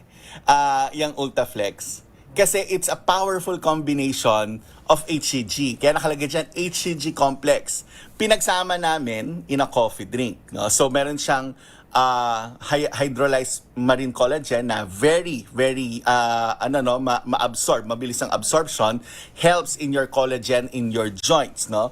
Meron siyang HMB. Kasi yan yung problema eh. Pag muscle pain, joint pain, you need to strengthen your muscle. So, pampalakas ng muscle yung HMB. Tapos may glucosa green dun sa joints niyan. Kung Angel, so yan yung sinasabi natin. You switch you change some of your habits, no? So, kaya natin ginawang coffee. Pag trabaho, kape muna, na may coffee yan, merong plain, tapos gentle yan. Gentle yan sa tummy. No? So, kahit acidic, no, pwedeng mag-Ultaflex coffee. Hindi, pero ako, ito, experience talaga, Sir Brian, yung gouty arthritis ko, ala na. Hindi masyado umatake. Kaya ito. So, nakakatulong siya. Mga kaibigan ako, kung Angel, ang tagal daw nilang hindi na nagkakape. Kasi nga, nagiging acidic. Yes, lagi sila nag-hyperacidity. This is formulated to hindi siya magiging acidic but you get the taste of the coffee. Yes. So talagang, kumbaga, masarap siya, pero hindi magkakos ng hyperacidity. And it's because of the combination of the HCG complex. So talagang nagkakaroon ng coating kasi yan eh. So hindi tataas yung acidity. So ngayon nag-enjoy na siya. Ang tagal niya na hindi nagkakape, ngayon nagkakape na siya. So it's about life choices natin, Kong Angel. But again, wag lang natin kalimutan, aside from nutritional supplement like your Ultaflex na you have to take it daily, palitan natin yung kinagawian natin, let's make it a functional drink. Huwag kalimutan every few minutes, no? Move every hour for 2 minutes. So lagyan mo na lang ng alarm yan. Every hour, 2 minutes. Tsaka mag-exercise na regularly. Ako nga, habang nagpo-programa, nag-exercise ako ngayon, no? Kasi nakikita mo. Kagagalitan mo naman ako, hindi ka ako nag-exercise. Pero hindi, alam mo, may isa ka pang kasalanan. May isa ka pang kasalanan. Dahil dito sa Ultaflex, kumakain ako ulit ng lechon. Ikaw talaga, oo, lumakas ang loob eh. Oo. Lalo na ngayong, lalo na ngayong December. Walang gouty attack, hindi ka pipilay-pilay. Kain uli ng lechon. Wag lang, in moderation lang ha. In moderation. Kung Angel, kasi mahalaga din sa atin ang meat ha. Kasi it helps your protein. It helps really in the protein content. No? Oo, kaya doon sa mga nagpapadala sa akin ng steak, social steak. Tuloy nyo lang yan. Ha? Pwede na ulit. Talagang support lang sa katawan. In moderation. Yan yung mahalaga dyan. Tsaka exercise. So sa mga kabataan ngayon, ito yung solusyon. Mag-exercise 2 minutes every hour na habang may ginagawa. Nang sa gayon gumalaw-galaw para hindi maagang pumanaw. Okay. So Brian, maraming salamat. Anyway, kung may mga katanungan ho kayo, may mga concerns pa ho kayo, mag-text ho kayo kay Brian. Text nyo lamang. Asan ba yung text? Ayan. 0931-033-2871. May mga medical experts tayo nakastambay dyan para sagutin ang inyo pong mga concerns. Brian, maraming salamat and happy weekend. Thank you. Thank you, Kong Angel. Magandang umaga. Si Brian Posadas mula po sa Tioxis Health Ventures. Para doon sa mga kabataan na maagang nakakaranas sa mga ganyang problema sa kanilang mga joint pains. Itry ho ninyo yan. Happy birthday kay Jackie Resio. Birthday ni Jackie ngayon? Talaga? Birthday ni Jackie? Di ba ito lang libreng breakfast?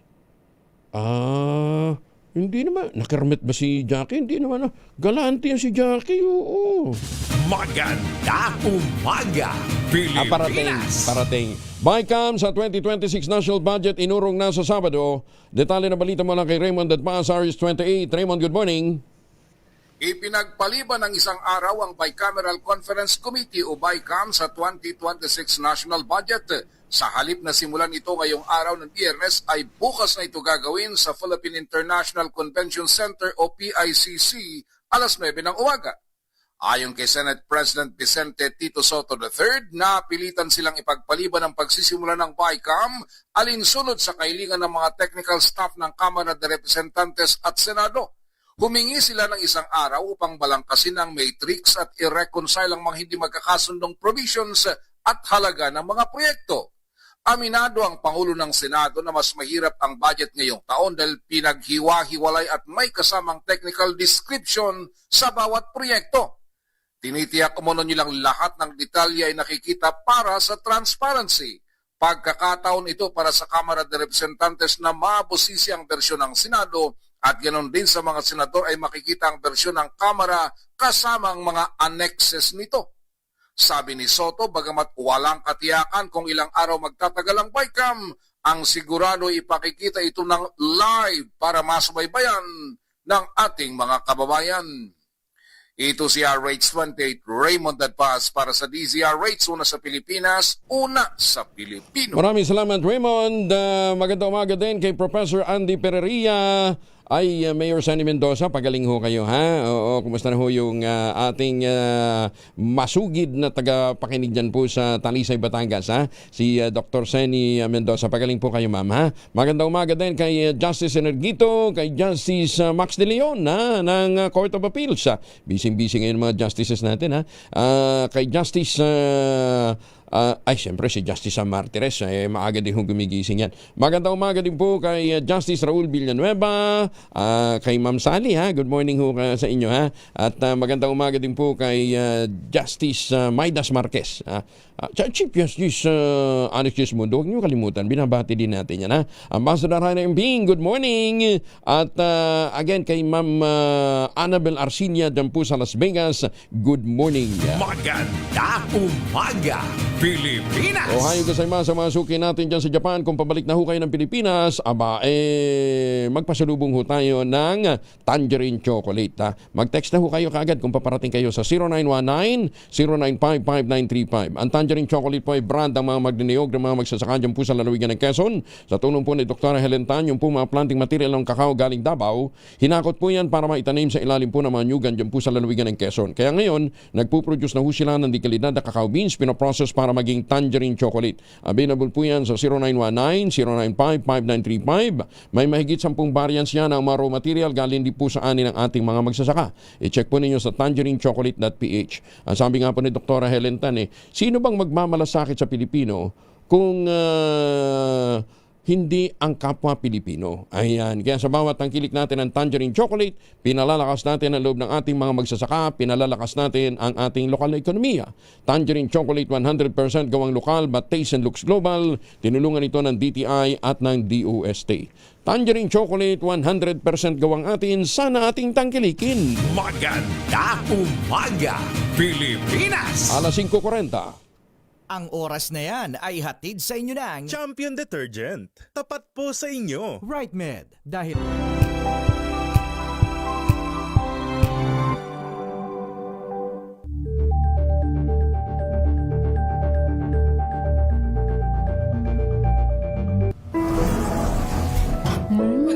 Amoy forever. Amoy LQ. Amoy New Cala Berry Blooms. Amoy Cala, amoy good vibes.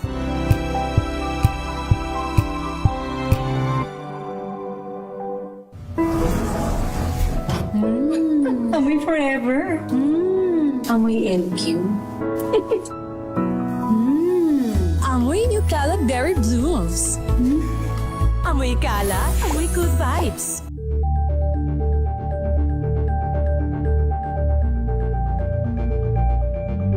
Maulan man, no worries na amoy kulog ang damit. Charm Fabcon, bangong pumakabloom, tanggal amoy kulog sa bango ng charm. Kaya gamit ko, Charm Fabcon with Bloom Fresh technology. Kills 99.9% of kulog-causing bacteria. May aroma burst pa of thousands of flowers and berries. Ang sampay sa loob, no amoy kulob. Bangong pumakabloom sa charm. Charm Fabcon. ACS.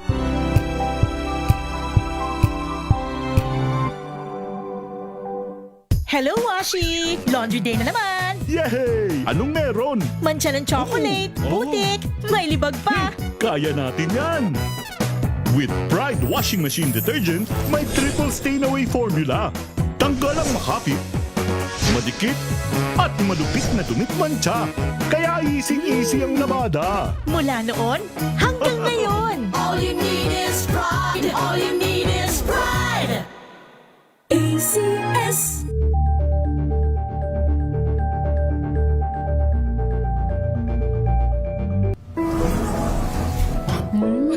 Amoy forever. Amoy LQ. Amoy New Cala Berry Blooms. Amoy Cala, amoy good vibes.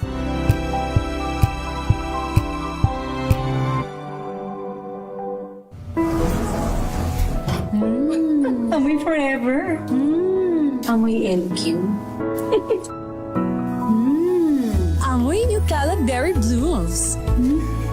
Amoy Cala, amoy good vibes.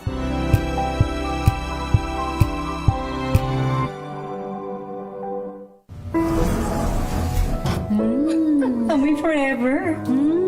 Amoy LQ. Amoy New Cala Berry Blooms. Amoy Cala, amoy good vibes.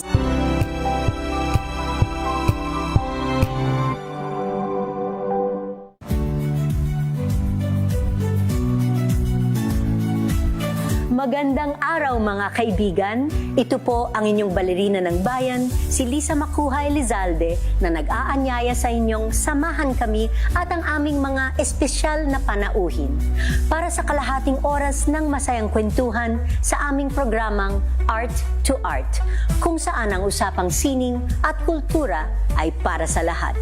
Huwag kaliligtaan, tuwing linggo, alas 3:30 ng hapon, dito lamang sa DZRH Radio, DZRH TV, at via online streaming.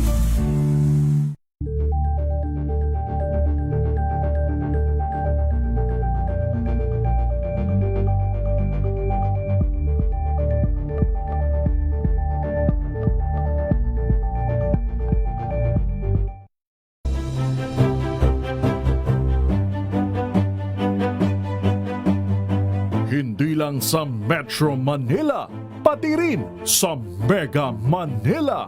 Number 1, ang inyong DZRH. Ayon sa third quarter survey ng Kantar Media, number 1 sa Metro at Mega Manila, ang inyong DZRH. Maraming salamat po sa inyong pagtitiwala. Patunay na DZRH lang ang inyong tunay na pinagkakatiwalaan. Dahil ang DZRH, una sa Pilipinas, una sa Pilipino. Saan mang panig ng mundo, nasaan ka man, Pilipino. Serbisyong tapat sa'yo, DZRH.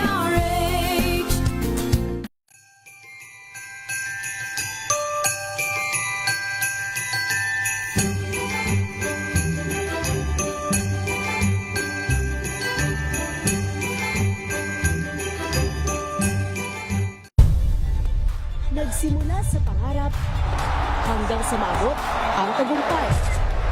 Iba't ibang kwento, iba't ibang mukha ng atletang Pilipino.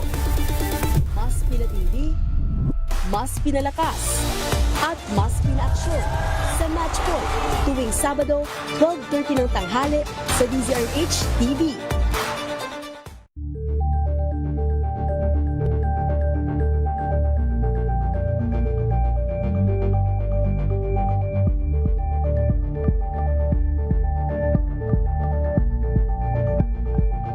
Curious ka ba sa maraming bagay? Kami na ang bahala dyan.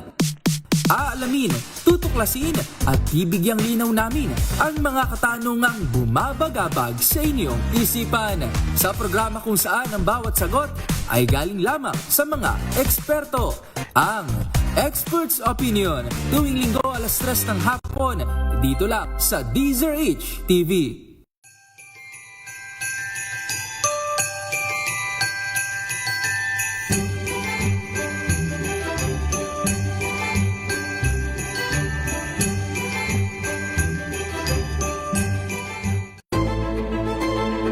Pakikinggan ang bawat panig.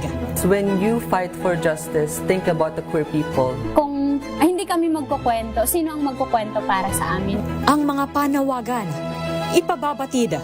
Hindi talaga ito masusing pinag-aralan ng gobyerno. The women who are beaten. Napapasayo ako eh. Iba talaga itong ACS eh. May papainda ka pa ngayon ha. Bagong balita, bagong impormasyon. Kasama si Kuyang Angelo Palmones. Magandang umaga, Pilipinas! 6,000 po ang naghihintay na premyo sa Mahiwagang Tunog. Mahiwagang Tunog.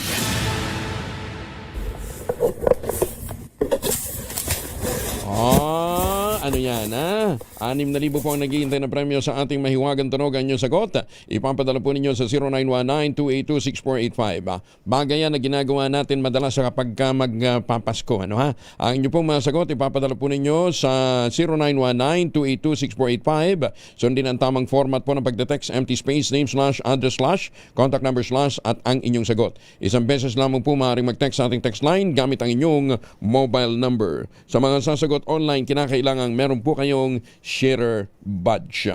Nananakit na ba inyong mga kasukasuan? Nagkaka-wrinkles na ba? Humihina na bang kalamnan? Epekto po yan ng pagtanda. Ha? Ipinakikilala po ang Ultaplex, isang health drink mula po sa lumikha ng Ultabio backed by Japanese technology. Ang Ultaplex ay may HCG complex, hydrolyzed marine collagen para sa skin at joints, HMB pampalakas ng muscles, at glucosa green para naman sa ginhawa ng kasukasuan. Available in coffee with stevia at powdered drink mix. Kayang bawiin ng galaw, sigla at ganda kahit nagkakaedad na with proper diet and exercise. Hanapin lamang po ito sa Shopee, Lazada at ultabio.shop. Ang Ultaplex po ay hindi gamot at hindi dapat gamitin panggamot sa anumang uri ng sakit. If symptoms persist, consult your doctor. Bagong balita, bagong impormasyon. Kasama si Kuyang Angelo Palmones. Magandang umaga, Pilipinas! Alam ba ninyo na pinapayagan na pala ng Saudi Arabia ang mga hindi kapatid nating Muslim na mga dayuhan o kahit yung mga residente doon na legal nang bumili ng alkohol sa loob ng kanilang bansa nang hindi bababa sa 50,000 Saudi riyals o katumbas ng $13,300 kada buwan. Ang pwede lang bumili yung kumikita ng hindi bababa sa $13,300 kada buwan o 50,000 riyals. Ay, hindi rin. Oo, yun ang criteria nila. Para makabili ka ng alak, kinakailangan ang buwan ng sahod mo ay 50,000 Saudi riyals. Ayon sa ulat ng Bloomberg, ang bagong polisiya ay nagpapahintulot sa mga dayuhang residente na bumili ng alkohol mula sa nag-iisang license liquor store sa Riyadh. Para makapasok at bumili, kailangan magpresenta ng salary certificate ang sino man bibili ng alak bilang patunay ng kailang kita. Lupit kasi bawal doon magbenta ng alak Oo. Bagamat isa ito sa makasaysayang pagbabago mula sa mahigpit na pagbabawal sa alkohol sa maraming dekada sa Saudi Arabia, hindi pa rin ito opisyal na inaanunsyo sa publiko para makaiwas sa issue at pambabatikos. Takin mo, iisa lang yung po pwede mong bilhan na liquor store. Pagkatapos magpipresent ka pa ng salary certificate. At ang sweldo dapat ay 50,000 Saudi riyals o $13,300 kada buwan. Pagka ginawa ba natin yan dito sa Pilipinas, mababawasan ng lasenggo? Yung iba, pagtanggap ng ayuda, tira na agad. Magandang umaga, Pilipinas! Oy, good news para ho sa mga nagtatrabaho sa Independent Commission for Infrastructure na binuo nitong mga nakalipas na buwan. Bago daw po magpasko, meron na kayong sweldo. Paano ka namang hindi lalayasan? Detalye na balita mula kay Giselle Report, RH15. Giselle, good morning. Good morning, Kuyang Angel. Bago magpasko, matatanggap na ng mga tauhan ng Independent Commission for Infrastructure yung kanilang mga sahod. Ayon kay ICI Executive Director Atty. Brian Usaka, ito'y matapos ma-download na nga yung 39 na milyong piso mula sa 41 milyong pisong pondo ng komisyon para ngayong taon. Nakatuon na raw ngayon yung Independent Commission sa administrative work para mapasweldo yung kanilang mga tauhan o yung kanilang tauhan na naka-voluntary basis lamang. Sinabi ni Osaka na muling hihiling ang ICI ng pondo para sa susunod na taon pero hindi na nagbigay ng karagdagan pang detalye kung magkano. Pakinggan natin. We'll be probably waiting for the balance, but nevertheless, that amount is very much welcome. In fact, the Commission is busy now on the administrative side because we want to make sure that all the staff here will be able to finally receive the salaries before Christmas. Una nang sinabi ng Executive Director na hindi tumatanggap ng salary yung chairman at 2 commissioner ng komisyon. Per DM at allowance lamang daw yung nakukuha ng mga ito alinsunod sa mga umiiral na batas at regulasyon. Samantala, ipinauubaya na ni Osaka sa pinal na bersyon ng panukala na Independent People's Commission kung papalitan o hindi yung mga opisyal ng ICI kung maisa batas man daw yan. Pero suportadoan niya ng komisyon yung anumang panukala na maglalagay pa ng pangil o mas magpapalakas pa sa Independent Commission. Ito si Giselle Report para sa DZRH, una sa Pilipinas, una sa Pilipino. Maraming salamat, Giselle. PNP HBG hihinga ng saklolo para maibsan ang traffic sa Marcos Highway. Detalye na balita mula kay Idniel Parosa, RH52. Idniel, good morning. Kuya Angel, pinag-aaralan ng Metropolitan Manila Development Authority ang sumangguni sa pulisya upang maibsan ang mabigat na trapiko sa Marcos Highway. Ayon kay MMDA Chairman Attorney Romando Artes, makikipag-ugnayan siya kay HPG Director, Press Brigadier General Hansel Marantaan upang hindi na maulit itong naranasang gridlock sa kalsada noong weekend. Unang inilutang ng Antipolo City Government ang ideyang patikin ng PNP lalo't kulang sila ng traffic enforcers as irerespeto rin umano ang mga nasa kalsada ang pulis kaysa mga tauhan ng Office of Public Order and Safety, lalo na kapag emergency. Sa bahagi ng MMDA, aminado rin silang limitado ang kanilang tauhan sa pagmando rin tali ng mga sasakyan sa highway at tumatagos mula Rizal patungong Pasig, Marikina at Quezon City. Bilang paunang augmentation, inatasan na ni Artes ang MMDA Strike Force ni Gabriel Go at Swift Traffic Action Group o STAG, former Colonel Bong Nebriha.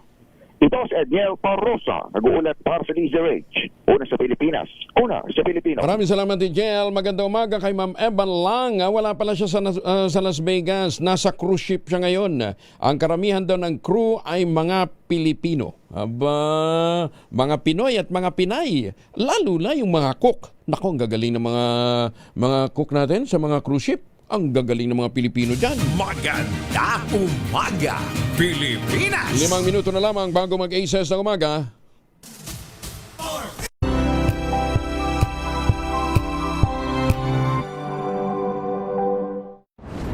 Kung good vibes ang hanap mo, dito ka na sa Sigurado!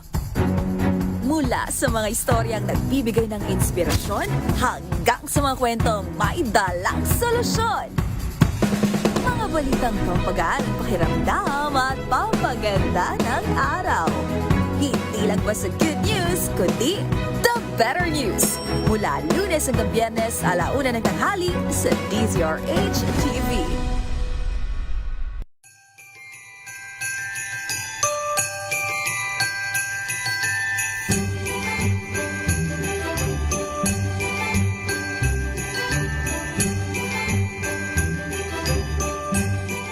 Tambalang Anthony Taberna at Jerry Baha ang gigising sa inyong umaga dahil lalatay ang humahagupit na diskusyon at komentaryo Lunes hanggang Biyernes sa 2x2.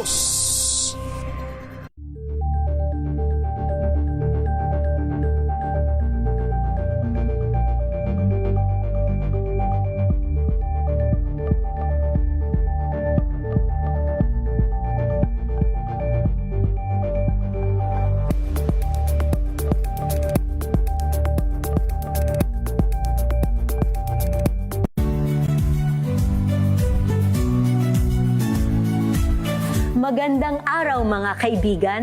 Ito po Flash Report! Flash Report! Nasusunog na residential area sa Quezon City. Saan yan, Val Gonzales? Val? Kuya Angel, dito sa Rams Street, Barangay North of Fairview, Quezon City. Nasa ikapat na alarma na, Kuya Angel.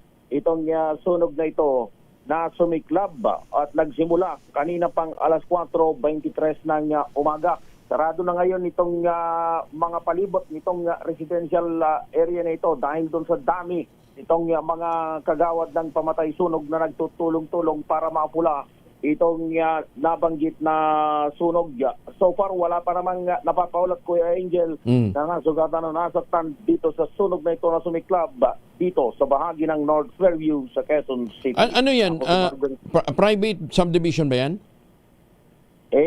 Hindi, Kuya Angel. Hindi to private subdivision, Kuya Angel. Isang residential area. Okay. Nasusunog na ito na kung may papakita lang sana natin itong mga kuha ko, Kuya Angel. Ayan, yung sige, mamaya. Po ng News Television ay makikita itong sunog na ito na sumiklab 4:00 o bago mag 4:30 ngayong umaga. Ako'y magsasagawa pa ng follow-up report. Ako si Val Gonzales, DZRH, una sa Pilipinas, una sa Pilipino. Maraming salamat, Val. Maganda umaga, Pilipinas! Wala sa 2x2 mamaya si Jerry Baha dahil ngayong araw ang kanyang pagpapakasal uli. Ayan na. GB at kay Ate Mabel Laribe, good luck and congratulations. Ngayong araw na ito ang kanila pong kasal. E paano po, papaalam na tayo. Susunod na po ang 2x2. Hindi, 1x2 lang ho ngayon. Magtanim na kawayan para sa kalikasan at kabuhayan. Kuya Angel po, si Angelo Palmonas nag-iiwan sa inyo ng magandang umaga. Maraming salamat sa inyo walang sawang pagsubaybay, pakikinig at pagtitiwala. Dapat talaga sa flood control, nagtatanim ho tayo ng kawayan. Ang ating quote of the day ngayong araw nito ay mula po sa iniwang aral sa atin ni Manuel Luis Quezon. Ang dating Pangulo po ay nagsabi, I would rather have a government run like hell by the Filipinos than a government run like heaven by Americans.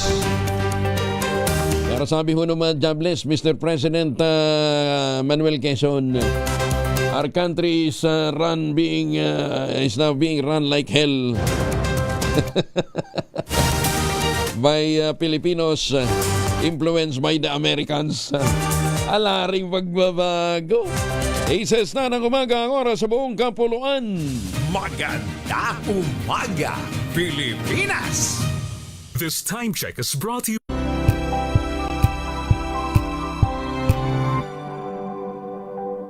Sa lahat ng bagay, simula pa lang, siguraduhing max protection na.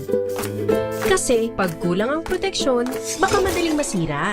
Sa ngipin, dapat may max protection din. Max sa halaga ng unique toothpaste. With Max Protect Formula, help stop cavities before they start, while keeping breath fresh. Try unique maximum fluoride protection para max alaga, max protektado. ACS. Tanggaling-galing mo. Smart dishwashing paste ko. Pritong ulam na masebo, plato o kaldero.